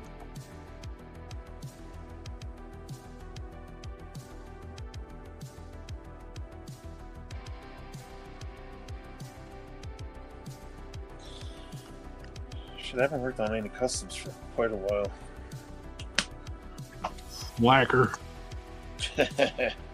Yeah, but see, and you know how it is for me. Once I start going, I bang out like a few at a time, and then it's just like take a little You burn yourself out. Yeah.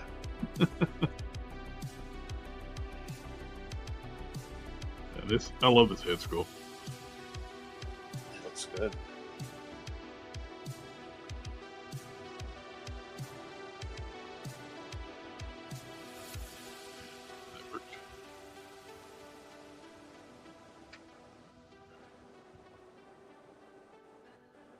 Oh, I like it.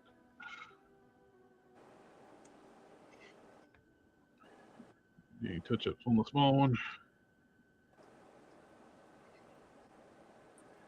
Here.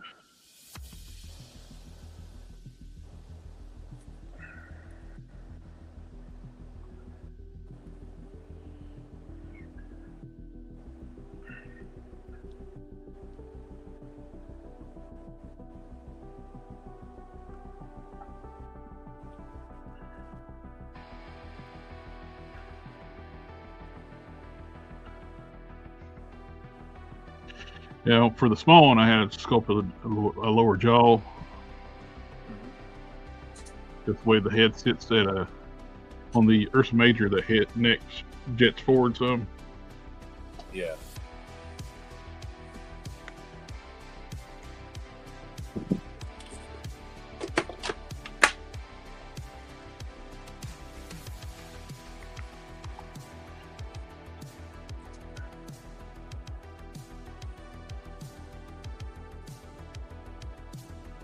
What a difference from when it's wet to dry. Yeah, it's like a totally different color when it's dry.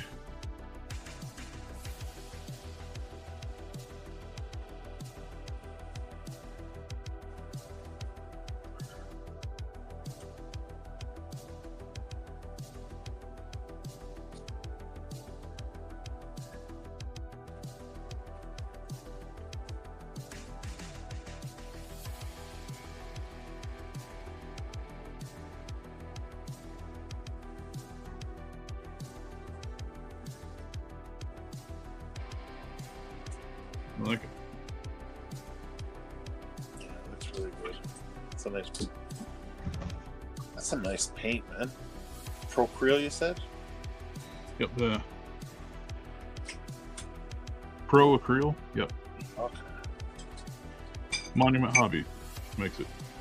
Good. This is warm brown. This is my favorite brown they got. I've tried different browns. I've been trying to find a good replacement for burnt sienna. From testers, this is pretty close. And just goes straight on, no mixing, no thinning out. Just right out of the bottle. Nice. It's very reminiscent of testers, but it's not as durable as testers. Like this was testers burnt sienna. I can throw a wash on it right after it dries. This I'll need to seal it. Oh, really? Because if you try to put the wash on this, it'll start taking the paint off.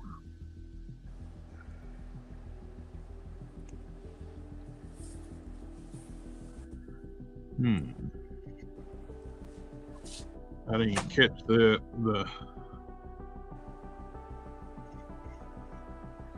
After the paint dries, I gotta clean this up and touch it back up because there is a print support right there on the eyebrow, like the brow right there between the trunk.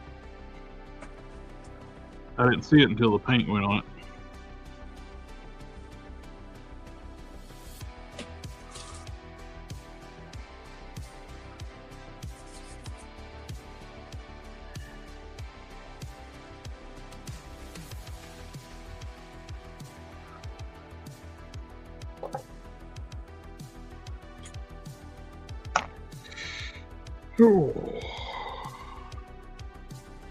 You got the do it in stage. You got to do it in stages with the foot.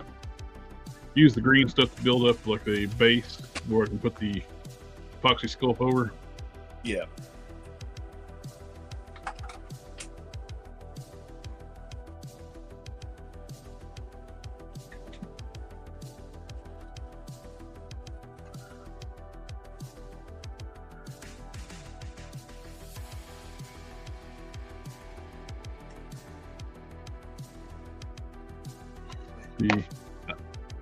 The epoxy sculpt takes the texture stamps better. You can use the texture stamps on the green stuff, but it's not as crisp.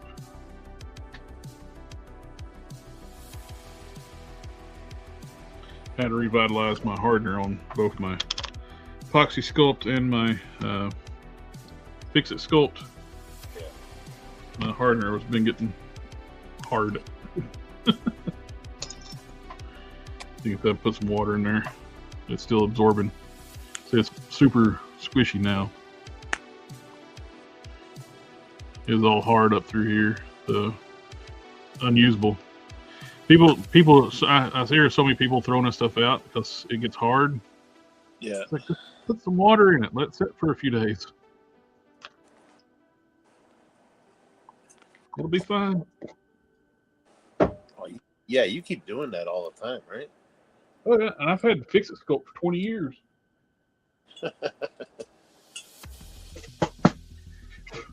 Well, you know those customs I made for you back in the day? I bought this to make them. Yeah.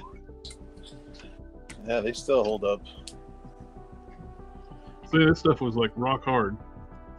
Or not rock hard, but getting there. Now it's like super soft and squishy.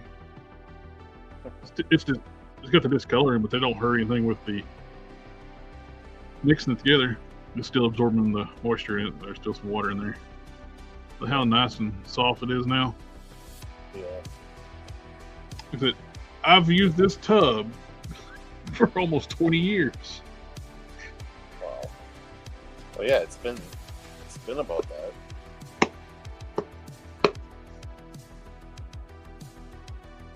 So I made a mistake. I kind of made a mistake, but it's worked out. I was like 3 pounds, like a 1.5. Each tub is like 1.5 pounds, like 3 pounds. When I seen the smaller tubs, like the Epoxy sculpt sizes, like you got here, the 8-ounce, and the 8-ounce, I think it's like £1.5 pounds for both of them or something like that. Or a pound, it's a pound. But that's not enough. And I've been using that one for 20 years. I've made a ton of customs. You got your money's worth. Yep.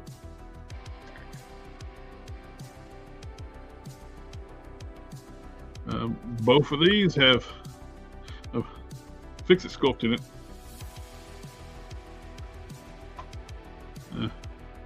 I smooth this out with Fixit Sculpt and drilled a hole in the bottom of the trunk to drain resin because I've printed the hollow so I don't waste so much resin. And same thing with the smoothing at the bottom was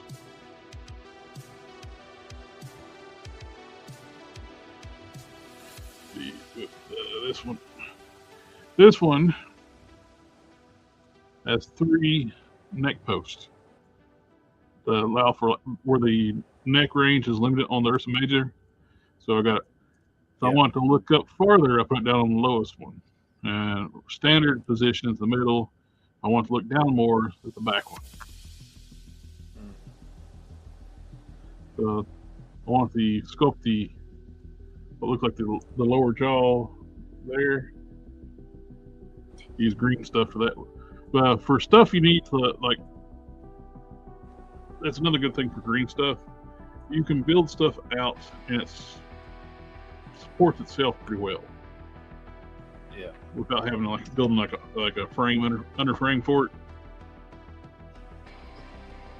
Like everybody always asks the question, "What's the best sculpt? What's the best sculpt? Whatever." The answer is always going to be different. Like each of them is good, has its benefits for different. Oh, absolutely, exactly. If I want something very hard and durable, if I like sculpting like smooth armor, Fixit Sculpt all the way. Yeah. If I want to use like my texture stamps, Epoxy Sculpt. Yep. And if I want, also both of these are good for sculpting hair. Fixit Sculpt sucks about sculpting hair. Yeah. These two you can sculpt hair with. I've used Procreate too, but you can't buy that no more. It's discontinued. Isn't that the one everybody was using to make like the flexible hair and stuff like that? Yep. You can do that with green stuff too if you play around with the mixture. It keeps some flex to it.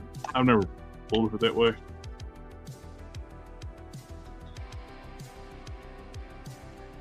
So I bought another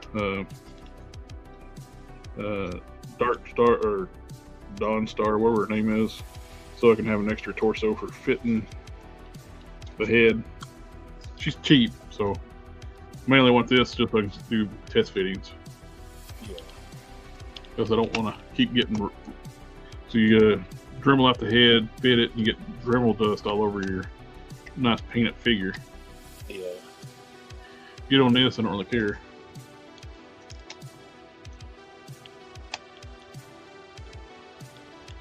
Picked up another Gorgon on eBay this evening for cheapish.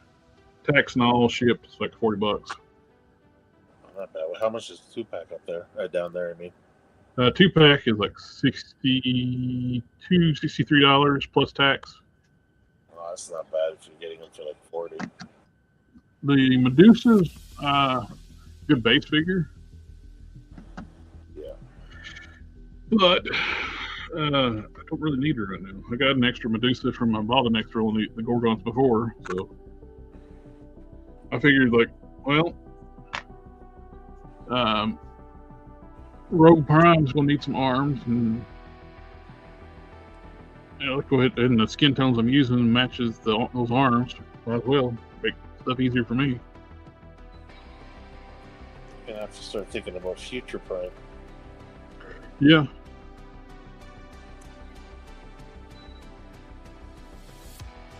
That's a little more. The look is a little more sleek, though. It doesn't really have the armor that sticks out, right? Yeah, I think he would be a little sleeker, more like the thinner armor, like I was doing with the Rogue Prime, where it's thinner. Yeah. Like the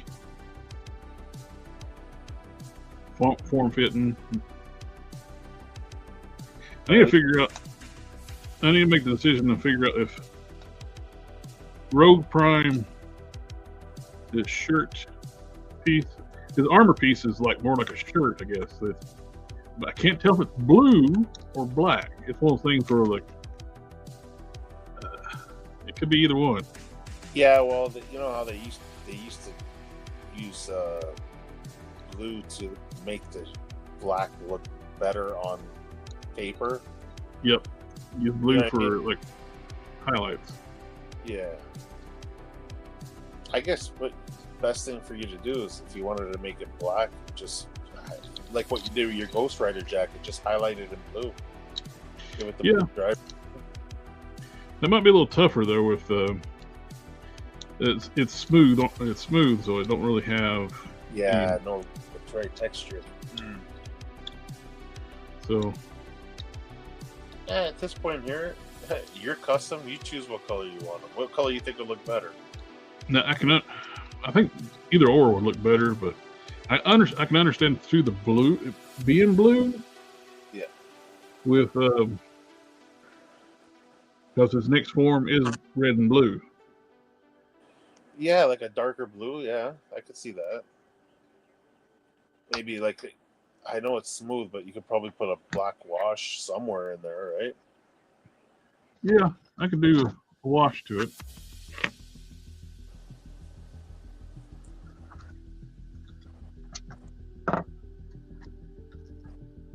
Where is my... Good thing about Rogue and Futures, you don't have to worry about capes for either of them, right? Exactly. I was playing around with putting magnets in around the body for real metal chain. Yeah. That's the best way to go. That way the chain naturally it still sticks. Yep.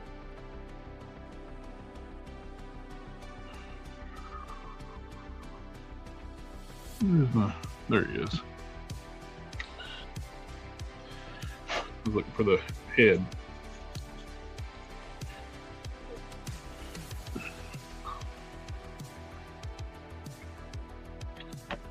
Yeah, the black winter hair is perfect.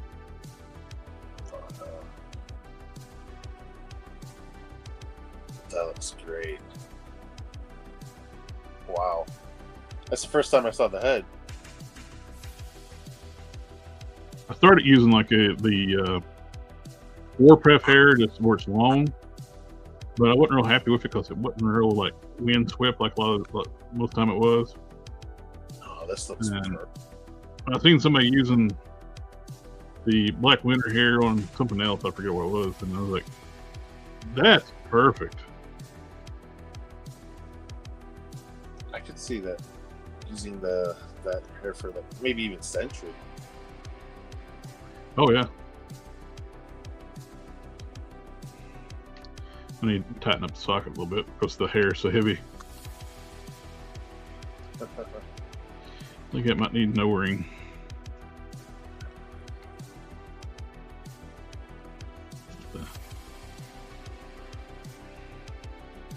Yeah, that's the first time I've seen the head with the hair. That looks amazing. Jeez. I got some nail art spikes I can put on through the headband. Yeah, I remember you bought those. Those things came in handy, man. I definitely want to tighten up the socket. It's too loose for that heavy hair.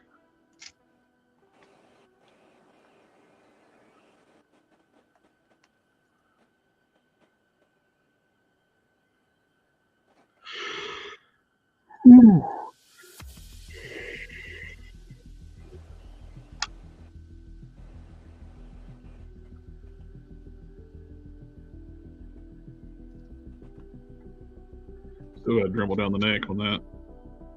Got to find the P I made for that. I put it up where to be safe and I misplaced it. You make They're a few already of them? cut for the sculpting. Yeah. I got another one here, but it fits, but it's not the exact one I made for it. Yeah. I use the same template to cut most of these out.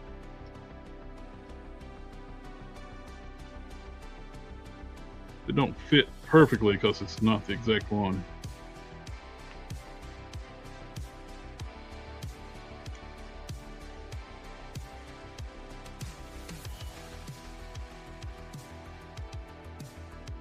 It's in a little pill bottle somewhere.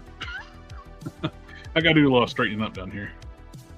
Because he's not gonna be done anytime soon. I gotta finish up my third form prime first. Yeah. It's close. It's about ready. It's ready for paint, really.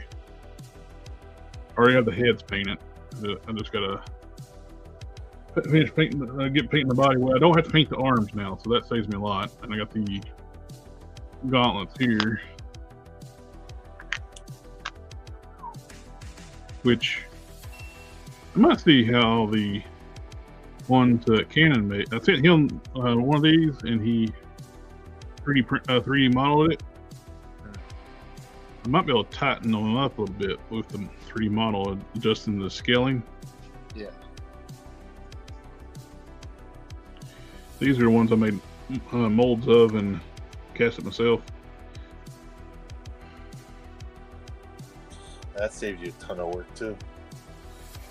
Oh, when I was making that first prime, it was like when I was sitting there like before I even thought about even casting parts. It's like, man, it'd be so much easier if I could just some way to just duplicate the one.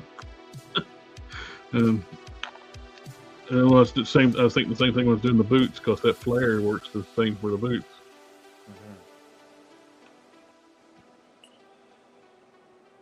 Which actually I did with the second third form prime I did. I actually used the cut these down and sculpted the rest of the boot. Like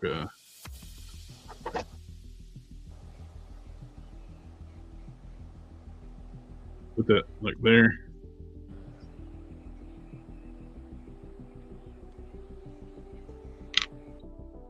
Which on the first appearance prime, the boots are on as big. They're not as big as this.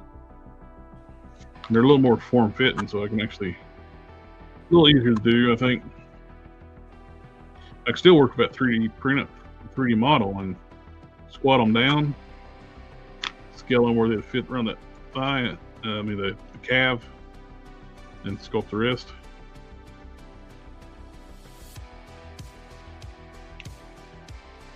So these legs don't have boot swivel, but I've only made one prime. I'm only working on one prime that still retains the boot swivel.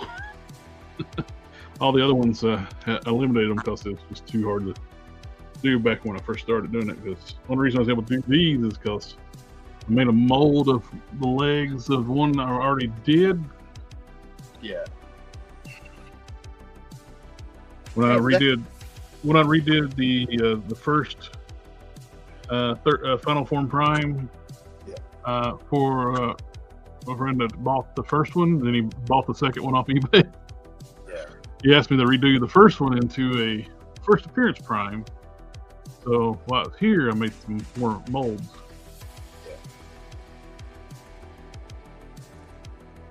And, I got the dragon back together.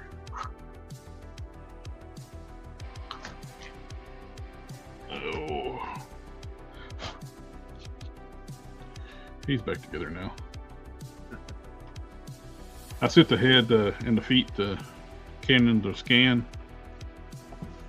and I use the UV, like the Model Master, not Model Masters, the Hobby, Mr. Hobby UV dual coat. Yeah. And the spray he uses to like get the scan better, that dissipates on its own. Didn't do that fully on the super dull coat. That's really flat. Yeah. Which I wasn't crazy about that finish either. So I was able to clean it up and hit it with my automotive clear coat. Yeah. Then hit it with my regular Mr. Hobby matte, not the UV, and it gets this nice satiny look to it. This guy's the what were you gonna say, the outcome of two evil geniuses. Oh yeah. I did end up gluing the belt while I was putting them together. It's like I made the belt just a touch too big. Yeah. It fit fine, but it was like kept popping loose. So I put a couple drops of glue on the back. So now it stays. That was just enough so it don't pop off, go right up or whatever. But I like it. I'm glad you suggested that. You had to. You got a character who was Bruton. Well, he had the. It worked out too, just the evolution of the story I kept writing. The original idea for Bruton was he was basically kind of almost like a Weapon X program type thing, but now he's part of an alien race. Yeah. So there's more than one. And I like the idea of Dragon being like a war beast from Invincible. Yeah, kind of like Battle Beast, yeah. Yeah, Battle Beast. So that'll be the new head. This is basically 2.0 head, and this is 3.0. Yeah. I put a ton of work in this one. Oh yeah, I know. Compared to the original, the 1.0. Yeah. What I did with this one was it was similarly done with that one, where I took parts of those generate heads and kept what I liked, chopped them up, printed them out, chopped them up, scaled down the original head, cut the trunk off of it, and put that trunk on here. And I think I swapped out the tusk with another version too. Maybe. Cut completely the back of the head off and re-sculpted it. I made molds off of the Hulk head. 80th anniversary, right? Actually, this Jane? one. Oh, okay, yeah. Outback. It's either 80th anniversary. Well, either way, I didn't use a whole lot what I made a mold off of, whichever one I used. Then I used a texture stamp. It may be 80th anniversary head. Getting old, I can't remember what I did. You did a lot of work. That's all that you can guarantee. Yeah. Oh. Yeah, I don't remember. I remember you telling me. That's why I can't remember if it's the 80th or the Outback. It may have been the Outback, actually.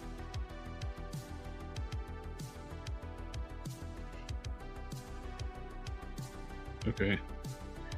Are these the same tusk? So this is the head I started with. Yeah. I cut this trunk off, but it looks good through here. Then it's penis. Yeah. I think the tusks are the same. And so this model, I used the meshy to make this one, and had like holes in the back behind the ears. I had to take care of that. This whole back of the head I didn't like, so I ended up cutting this off like here, redoing the whole thing. Yeah, that's a problem with that program. Yeah.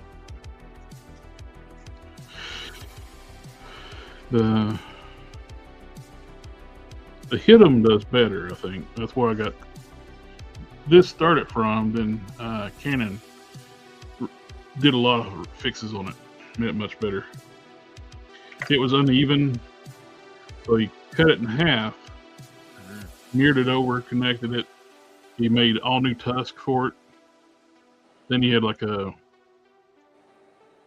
fixed the trunk when he mirrored it over where it was uneven. It made the trunk way too wide. Yeah. It was shorter too, so he tapered it down, lengthened it up, new tusk, and it's symmetrical now too.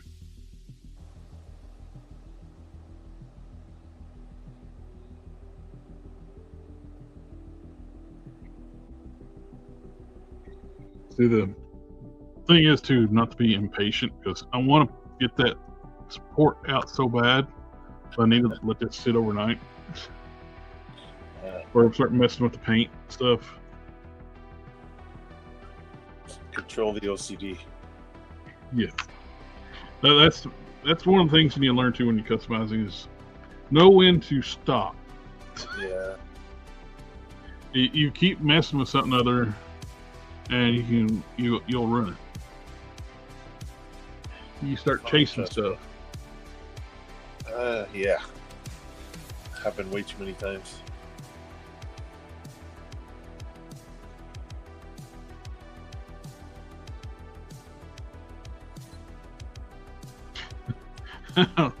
I still thought it was hilarious. Like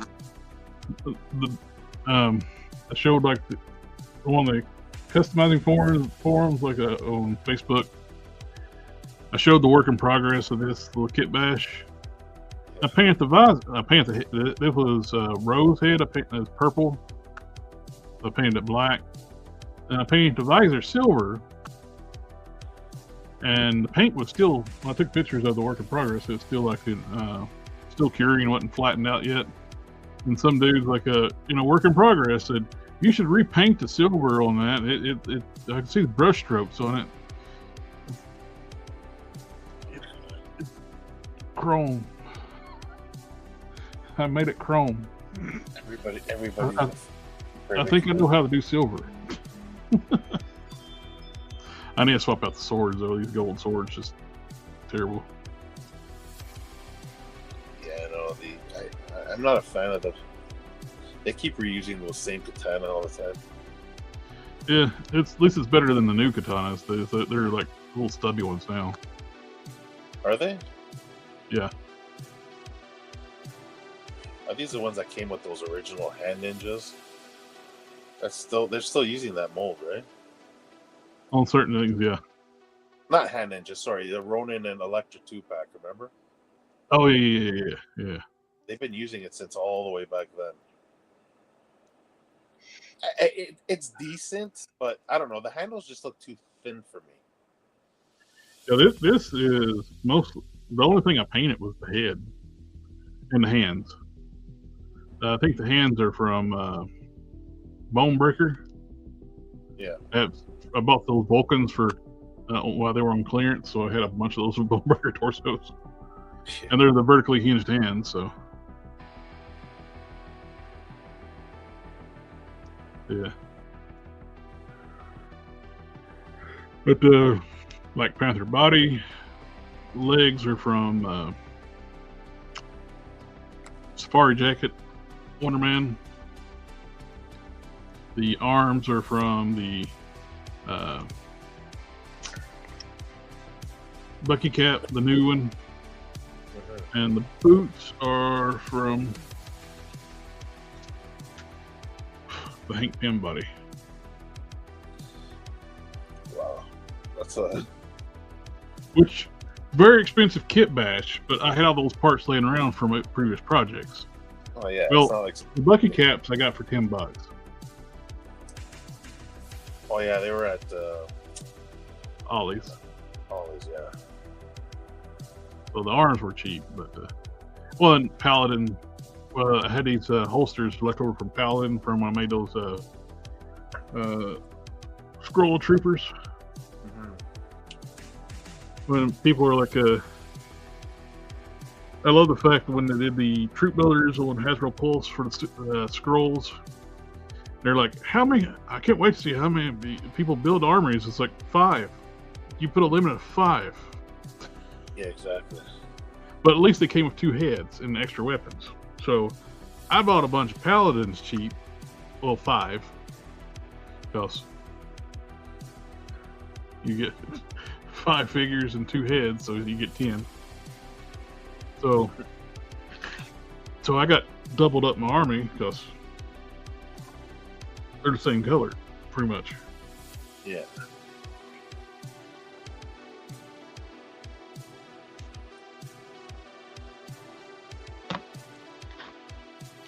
So next time I'll do some work on this, I can actually start putting the epoxy sculpt on. I may do push molds off the Ursa Major. Mm-hmm.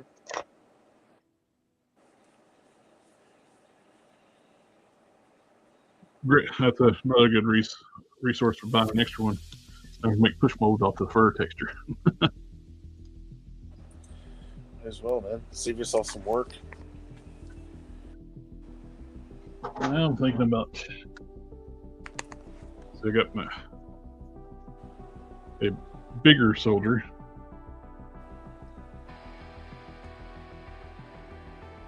So I got I'll have 2 smaller ones. I can have one that's about the same height as Guntia, just not as bulky.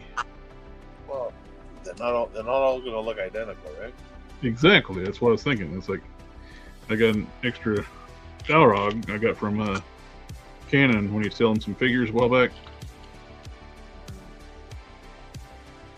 I could turn this. I don't think so much about this. Is like with the Brooklyn, it's much easier because the body is basically the color it needs to be. Just throw a wash on it. This would require a full paint job. Yeah, but even colors could vary with these aliens, though. You know what I mean? Yeah. It doesn't have to be identical. I need to find a waist piece to work on here too. On the loincloth piece that had to go. Because it's got to be a hole for his butt.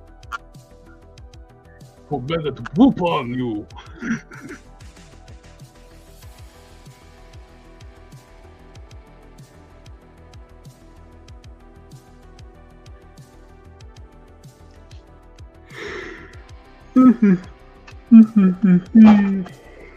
All right, do what now? I was gonna say, the way I look at it with these guys here is, think about the Tundrans, right? Like, I mean, a lot of them are gonna have different colored fur, right? You're gonna have gray, brown, black, right? So even with these guys here, like, the difference in the skin tone would actually look pretty cool too. Like, they're not all gonna look identical. Oh, they're shapeshifters too, so. Yeah, exactly. They're an infiltration race. And the people they take over too, because I guess it varies with the shape of the people, right? Oh yeah, they basically consume their victims, and they can when they do that, they they gain their short-term memories and their Appearance. DNA appearance. They can sample the DNA to transform into them. Yeah.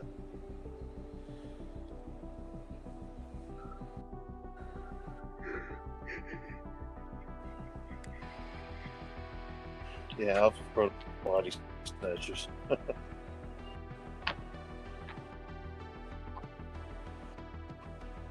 You are what you eat, right? Yep. Huh. Oh boy. Where'd the weekend go? Now that you got me pondering. I tend to do that a lot, eh? Yeah. What are you thinking of? You're talking about variation in colors. I have 2 gray Goliaths, like the video game version. Yeah. I don't have to use the blue one.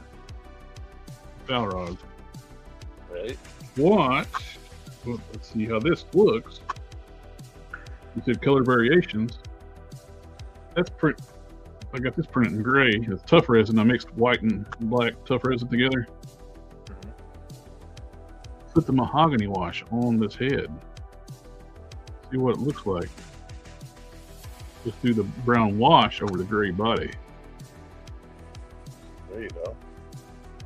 Let's see what that looks like.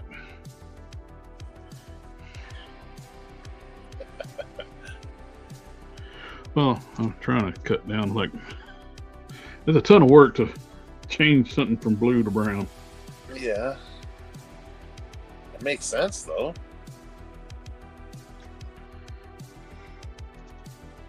It can be brown, but a different shade of brown, right? Yeah. I like that idea, because you know, you don't want to see everything looking the same. Let's sit that for a second and I'll be right back. Sure.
All right. Grab my third form prime torso I've been working on. This one there's a ton of work on this one. Smooth it out. I need to mask it off where I can do. I'm gonna start doing the paint in the armor. I'm gonna do mask it off and paint it base coat black, then do the gold. Yeah. Work off the black, and I'll hand paint the skin tone.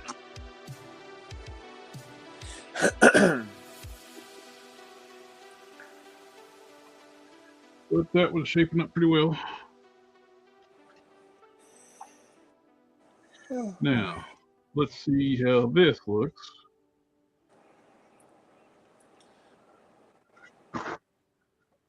Let this sit for a bit.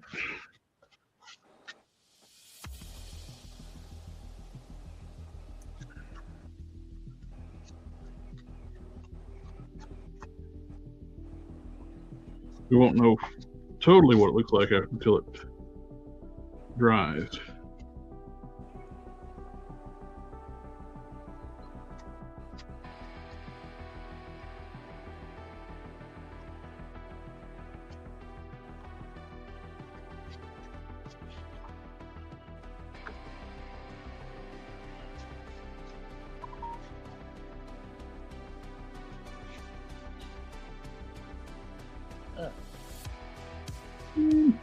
See?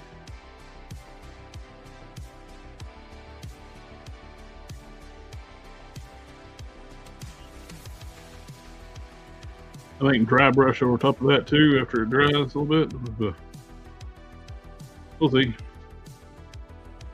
Maybe. Won't hurt if I need to paint over the top of it either. So. I brought me something to drink down before when I came down. I forgot about it. It was kind of sitting over on the table over there. Maybe some lemonade.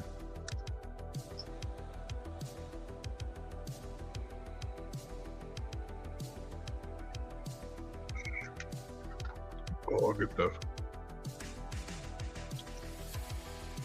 Oh, boy. I think it's about time to call it. Well, I'm digging this. Yeah. Love how more brutal the head looks. It looks more intimidating.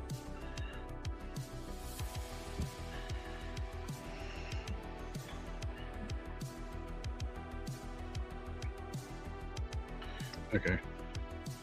My OCD impatience has got the better of me. You had to pick it up, didn't you?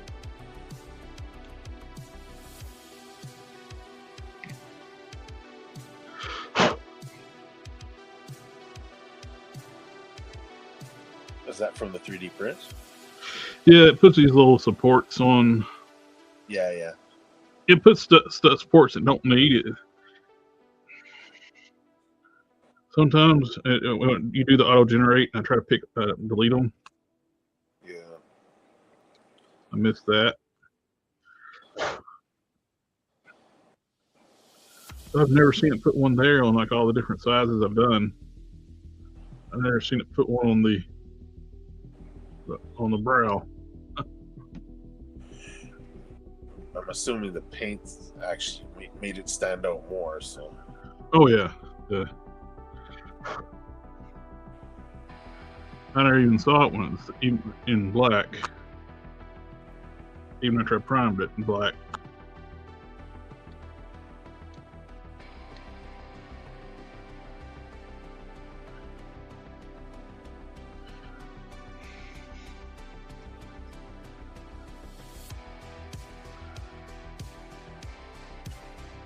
No.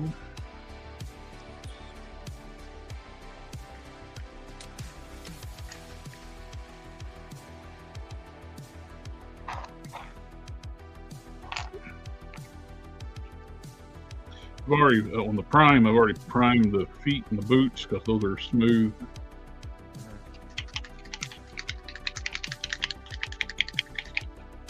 They're ready for gold paint. And you get the gauntlets ready. I might try to see about the, like I said, printing those ones Canon made. Yeah. See if I can get them thinner.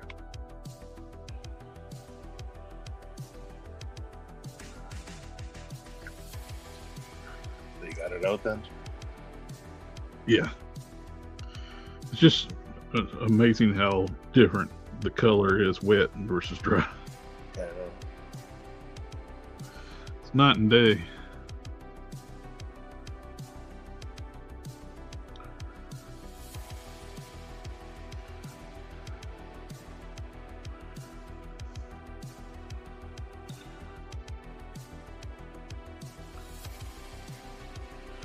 A little finer brush to do the touch up where I can get some of the crevices that I've missed with the big fat brush. That's when you get so much detail in the sculpt.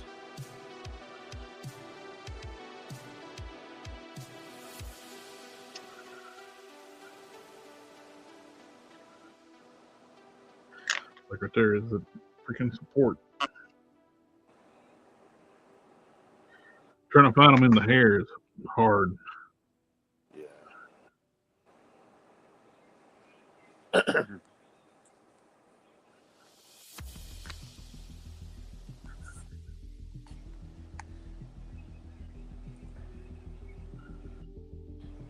Each little hair that sticks up, it kept wanting to add supports to it.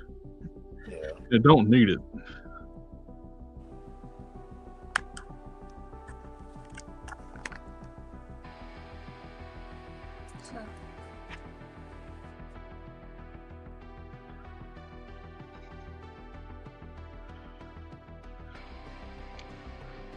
At least with this one, it should be a little easier to paint the eyes. It's a bigger sculpt, bigger print.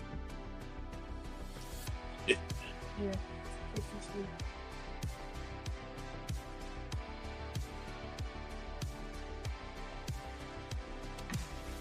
Oh, I did buy some new that Pro Acryl paint. I haven't tried it yet, but they had a green that looks very hawkish. Oh, really? Yep. I got bright yellow green. Oh, that looks good.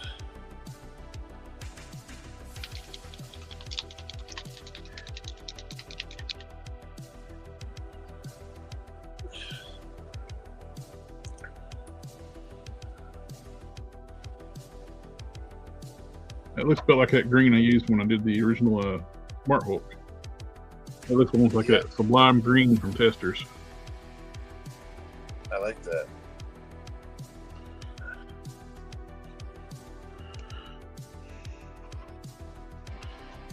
You still got that the match for the 80th anniversary, the KOs? Oh no, I've used all that paint up. I had to mix some more up. Well, at least you have the freaking you had it down pat, man. Yeah, but it took I had to mix a massive bottle. Keep add a little, mix it not right. Add a little bit more. Add a little bit more. I was about to run out of the room in the bottle until I got it just right. The fortunate thing is that between 80th anniversary Hulk and the freaking Marvel Select Hulk, those colors are pretty much identical. I'm hoping the feet. I know with the new Smart Hulk coming out, the hand pegs are different, but I'm hoping the ankle pegs are the same. Because I like to put those maximum feet on that Hulk. Or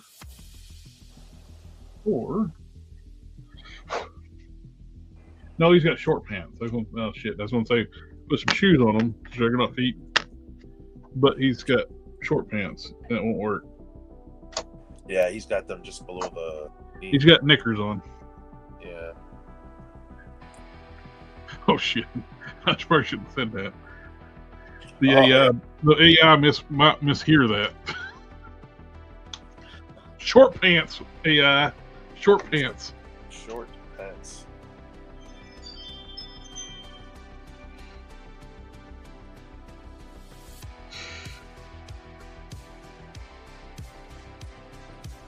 Yeah, I'm gonna have two of those. I got two of those already up on order. So. Ooh, nice. Metaluna's doing a Swordmaster. Oh, that looks good. Looks good, Jeff.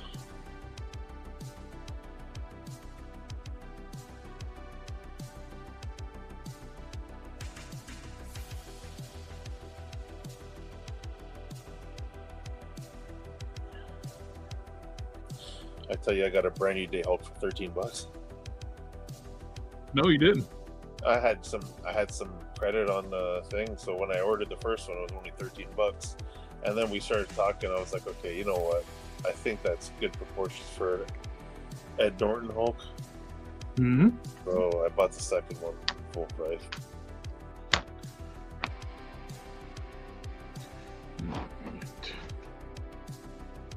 Yeah, this looks terrible with the multi-step process. Like it will look like this. Yeah. I was like, what'd you do to this? I trust the process. Yeah, with still got these are the bases I started with, making the Hulk skin tone. Yeah. And I add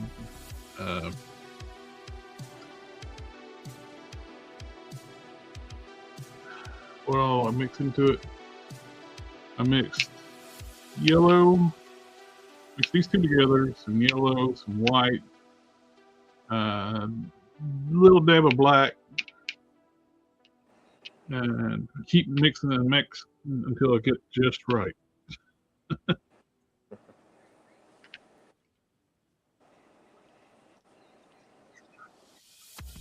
Yeah, I got about like 4 or 5 KO Hulks. That's why I need some heads. I need some heads for them. I want to kind of round out the collection.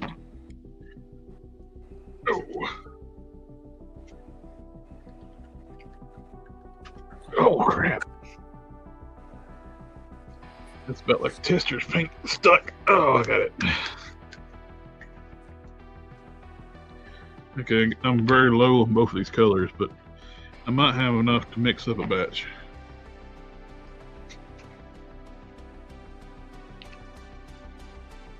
I got the exact same amount in both bottles.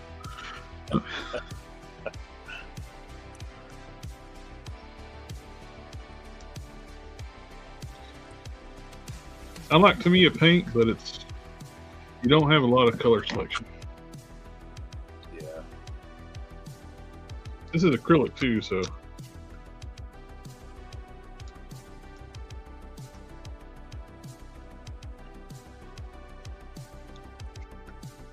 You try printing out either of those heads yet? Not yet. I got the slicer I use. I got to unhook my internet. When I download them, I got to unhook the internet to use my slicer because they have a new one they want you to pay for. So if you're connected to the internet, it won't let you use the old one. So if you disconnect the internet, you can use the old one.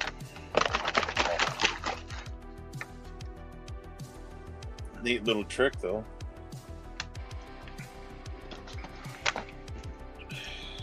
I would just disable it from the firewall, but the work machine, I don't have access to the firewall.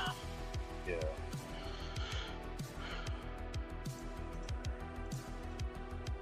I could have access to the firewall, but I'm going to keep from reformatting the work machine. It's not like I haven't done it before with other machines, but yeah.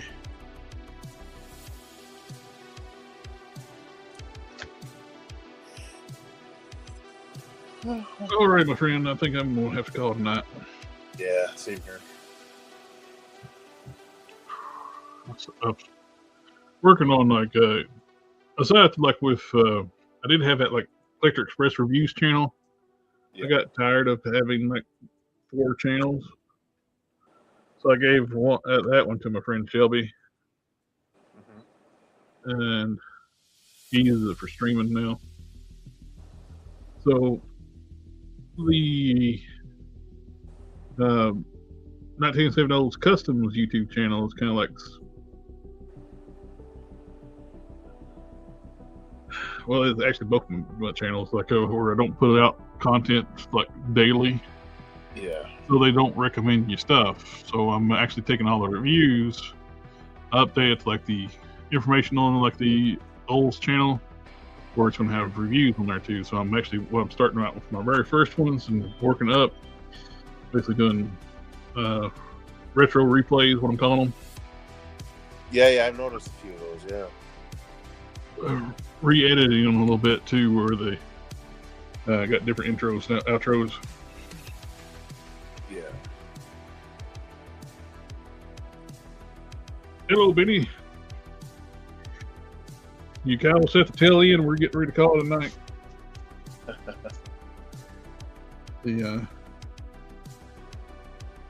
I still like my original OG Bruton and Dragon. It was like I think they still work great with scale wise. But it was too tempting to make a big giant one off that loose collector body. You can't go wrong with having an extra big one. Like, I mean, well, you can see the kind of scale between just the heads alone.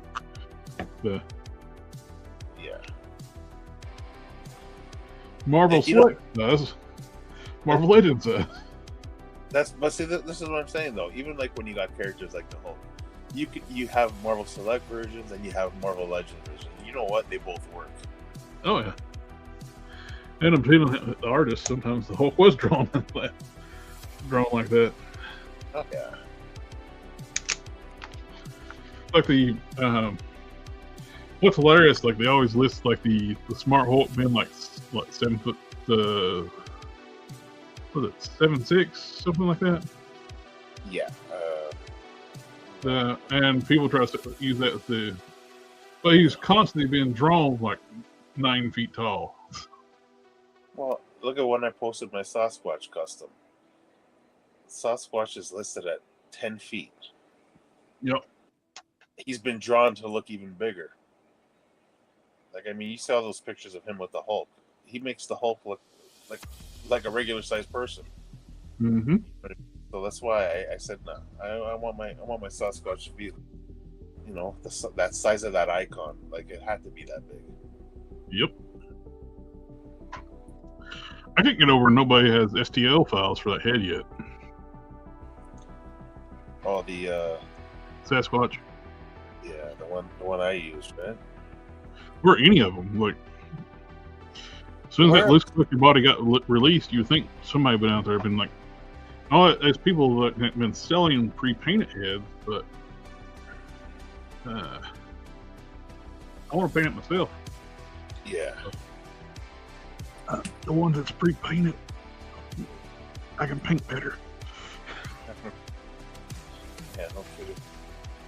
I like to, if I can get the same head I have now on mine, if I can get another one, I would be tempted to buy that Loose Collector body. What am I? It thinks he lost the file.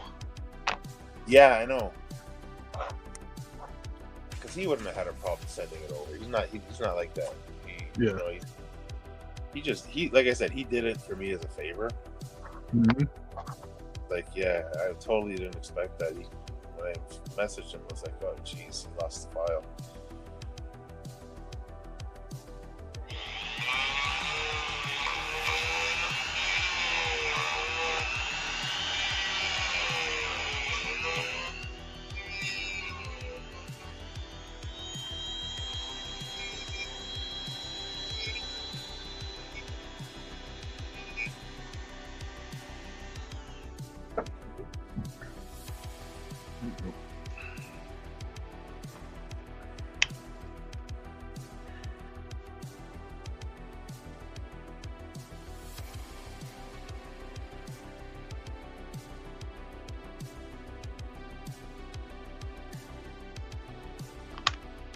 Looks good.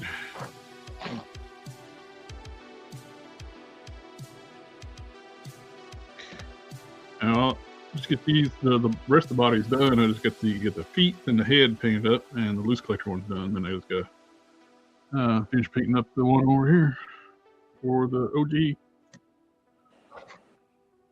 I'm gonna do like a group video for like my heroes and villains. Yeah. One for the heroes, one for the villains. Oh, that'd be cool. I think group videos do better than just like showcasing one single video character now. Yeah. Because my lore videos did not now the shorts did great, but the actual full length like breakdown video like showcase, yeah, they did horrible. Really? Yeah. Huh. YouTube's weird. I mean, like the shorts did like you don't get paid much for shorts either, but I don't really care about that part. I want eyes on my content because these are characters that can be part of the comic book universe and hopefully eventually figures. Yeah. Fingers crossed. And crazy concept. My heroes are actually good people. Yeah, I know. They're not focused on trying to get in each other's pants.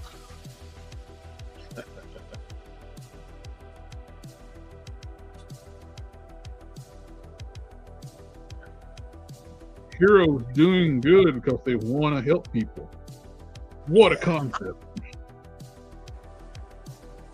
I fancy that, eh? Yep. Yeah, both versions, version 2 and 3 lore figures, the full showcase. Version 2 got 269 views. Version 3 only got 251. Oh, wow. Now the shorts another matter, which they're not as detailed videos, you can only be up to 3 minutes long.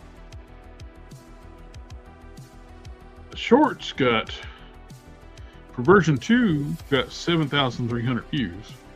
Version 3 got 2,700, which I don't know why 3 got so much less.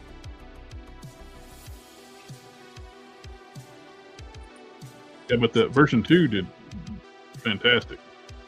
Sometimes I wonder, a lot of people nowadays, they just, I guess they prefer to watch shorter videos. Like, I don't know. And well, shorts you can just keep scrolling through and watch videos. Yeah. It really depends on like the algorithm too, like sharing your content out with the shorts too. The Gun Tia update video too, it did pretty good too. It's got 5,600 views on the short, and Solarian got 3,900 views. But I didn't do a full video for Solarian because the regular videos are doing so shitty. Yes. So I was going to do like a group video, like when I got Gun Tia, Thragon, and all my other villains. Yeah. And I'll do the group shot with the heroes. Yeah. Group video. Those used to do pretty good, but I don't know, man.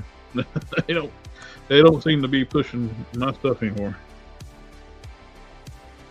I said YouTube's very freaking weird.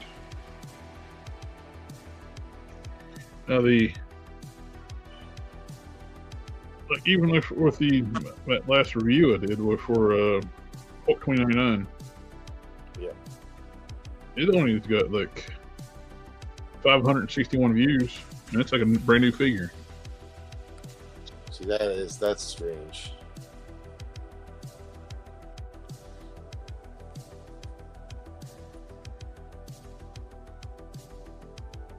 But,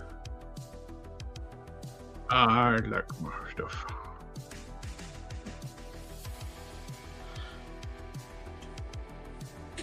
Yeah, I showed the work in progress to Loose Collector, and they thought it was badass.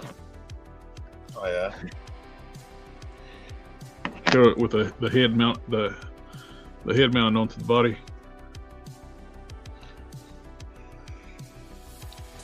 And I can start the feet. I can start painting those this week. I gotta get this one sculpted, but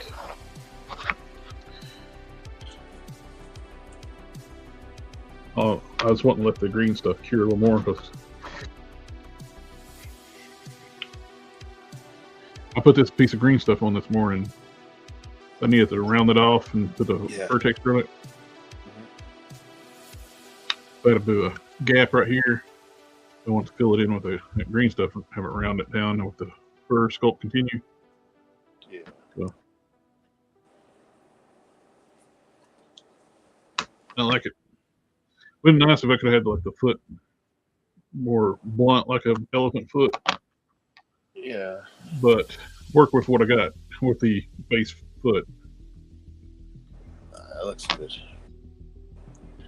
It's like it's kind of hard to turn that into a short, stubby foot like this one. I guess just the general shape of the base of the foot.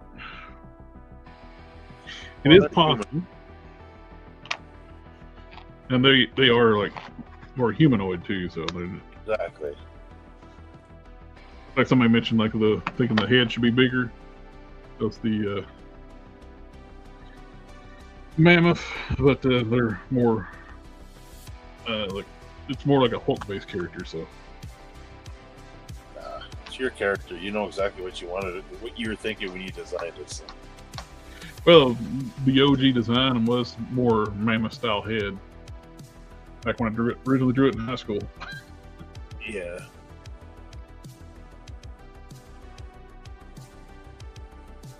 Everything's changed.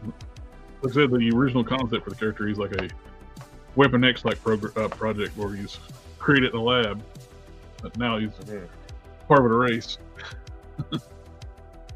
Well, that worked to your benefit because now you can have different characters of that race. Exactly. Of course, you could fudge in like other experiments too, but I like it better like having a race like that. He's more unique of a character. And the lab thing too, he would allow him to be more like a Savage Hulk type thing, or a dumb hulking brute thing. I didn't want that. Yeah. I like the smarter aspect. He was a security officer on the ship. You think about mammoths or even elephants, they're intelligent animals, right? Exactly.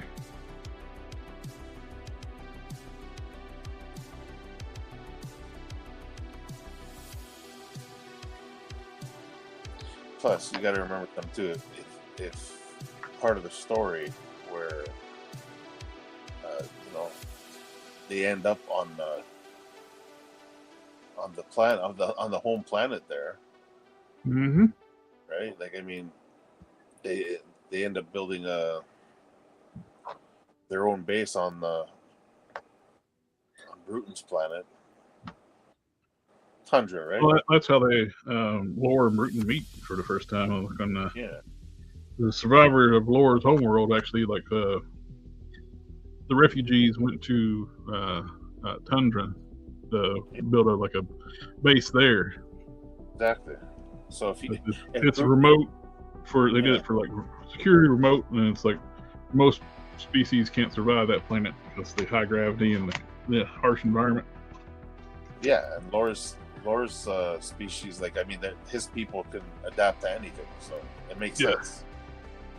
And Their so homeworld, the heavy gravity world, so is Bruton's.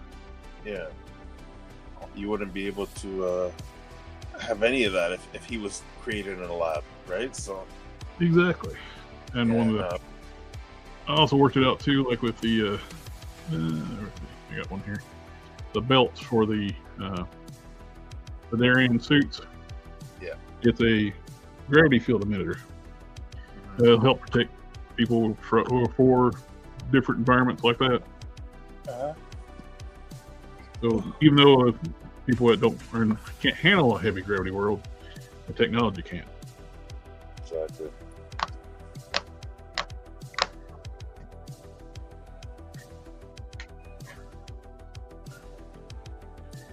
I like it. These are going to work out good.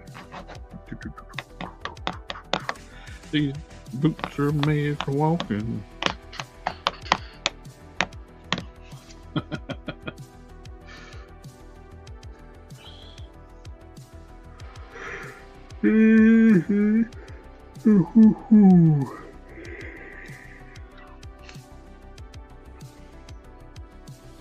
I could, since this is just primer, I could try to make a mold off this. Technically, this is a different P than the first appearance, but I think they're close enough. Yeah.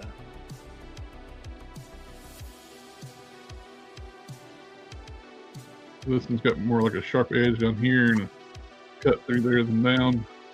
This one's got a more of a softer curve up this way to the point.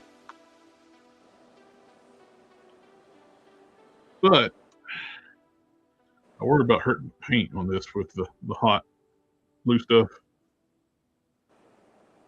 Yeah. So if I made a mold off this, plus it's got the nipples.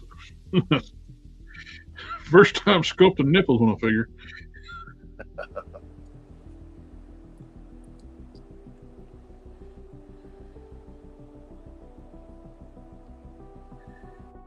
Once you notice you're missing off the other one, it's like, yeah, it's kind of noticeable.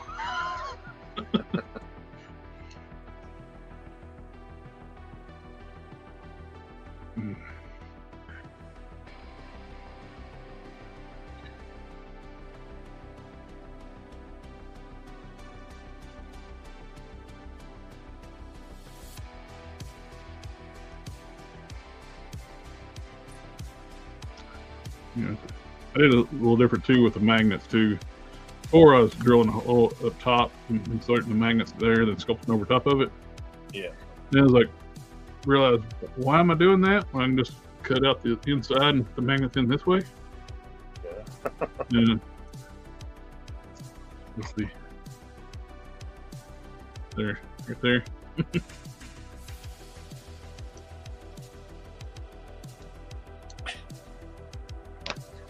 Work smarter, not harder. Exactly. It's a learning process with this. Every time you start making another one, it gets more and more improvements, right? Mm-hmm. It's like cracking those wastes now. It's going forward. It's the only thing I'm going to do for the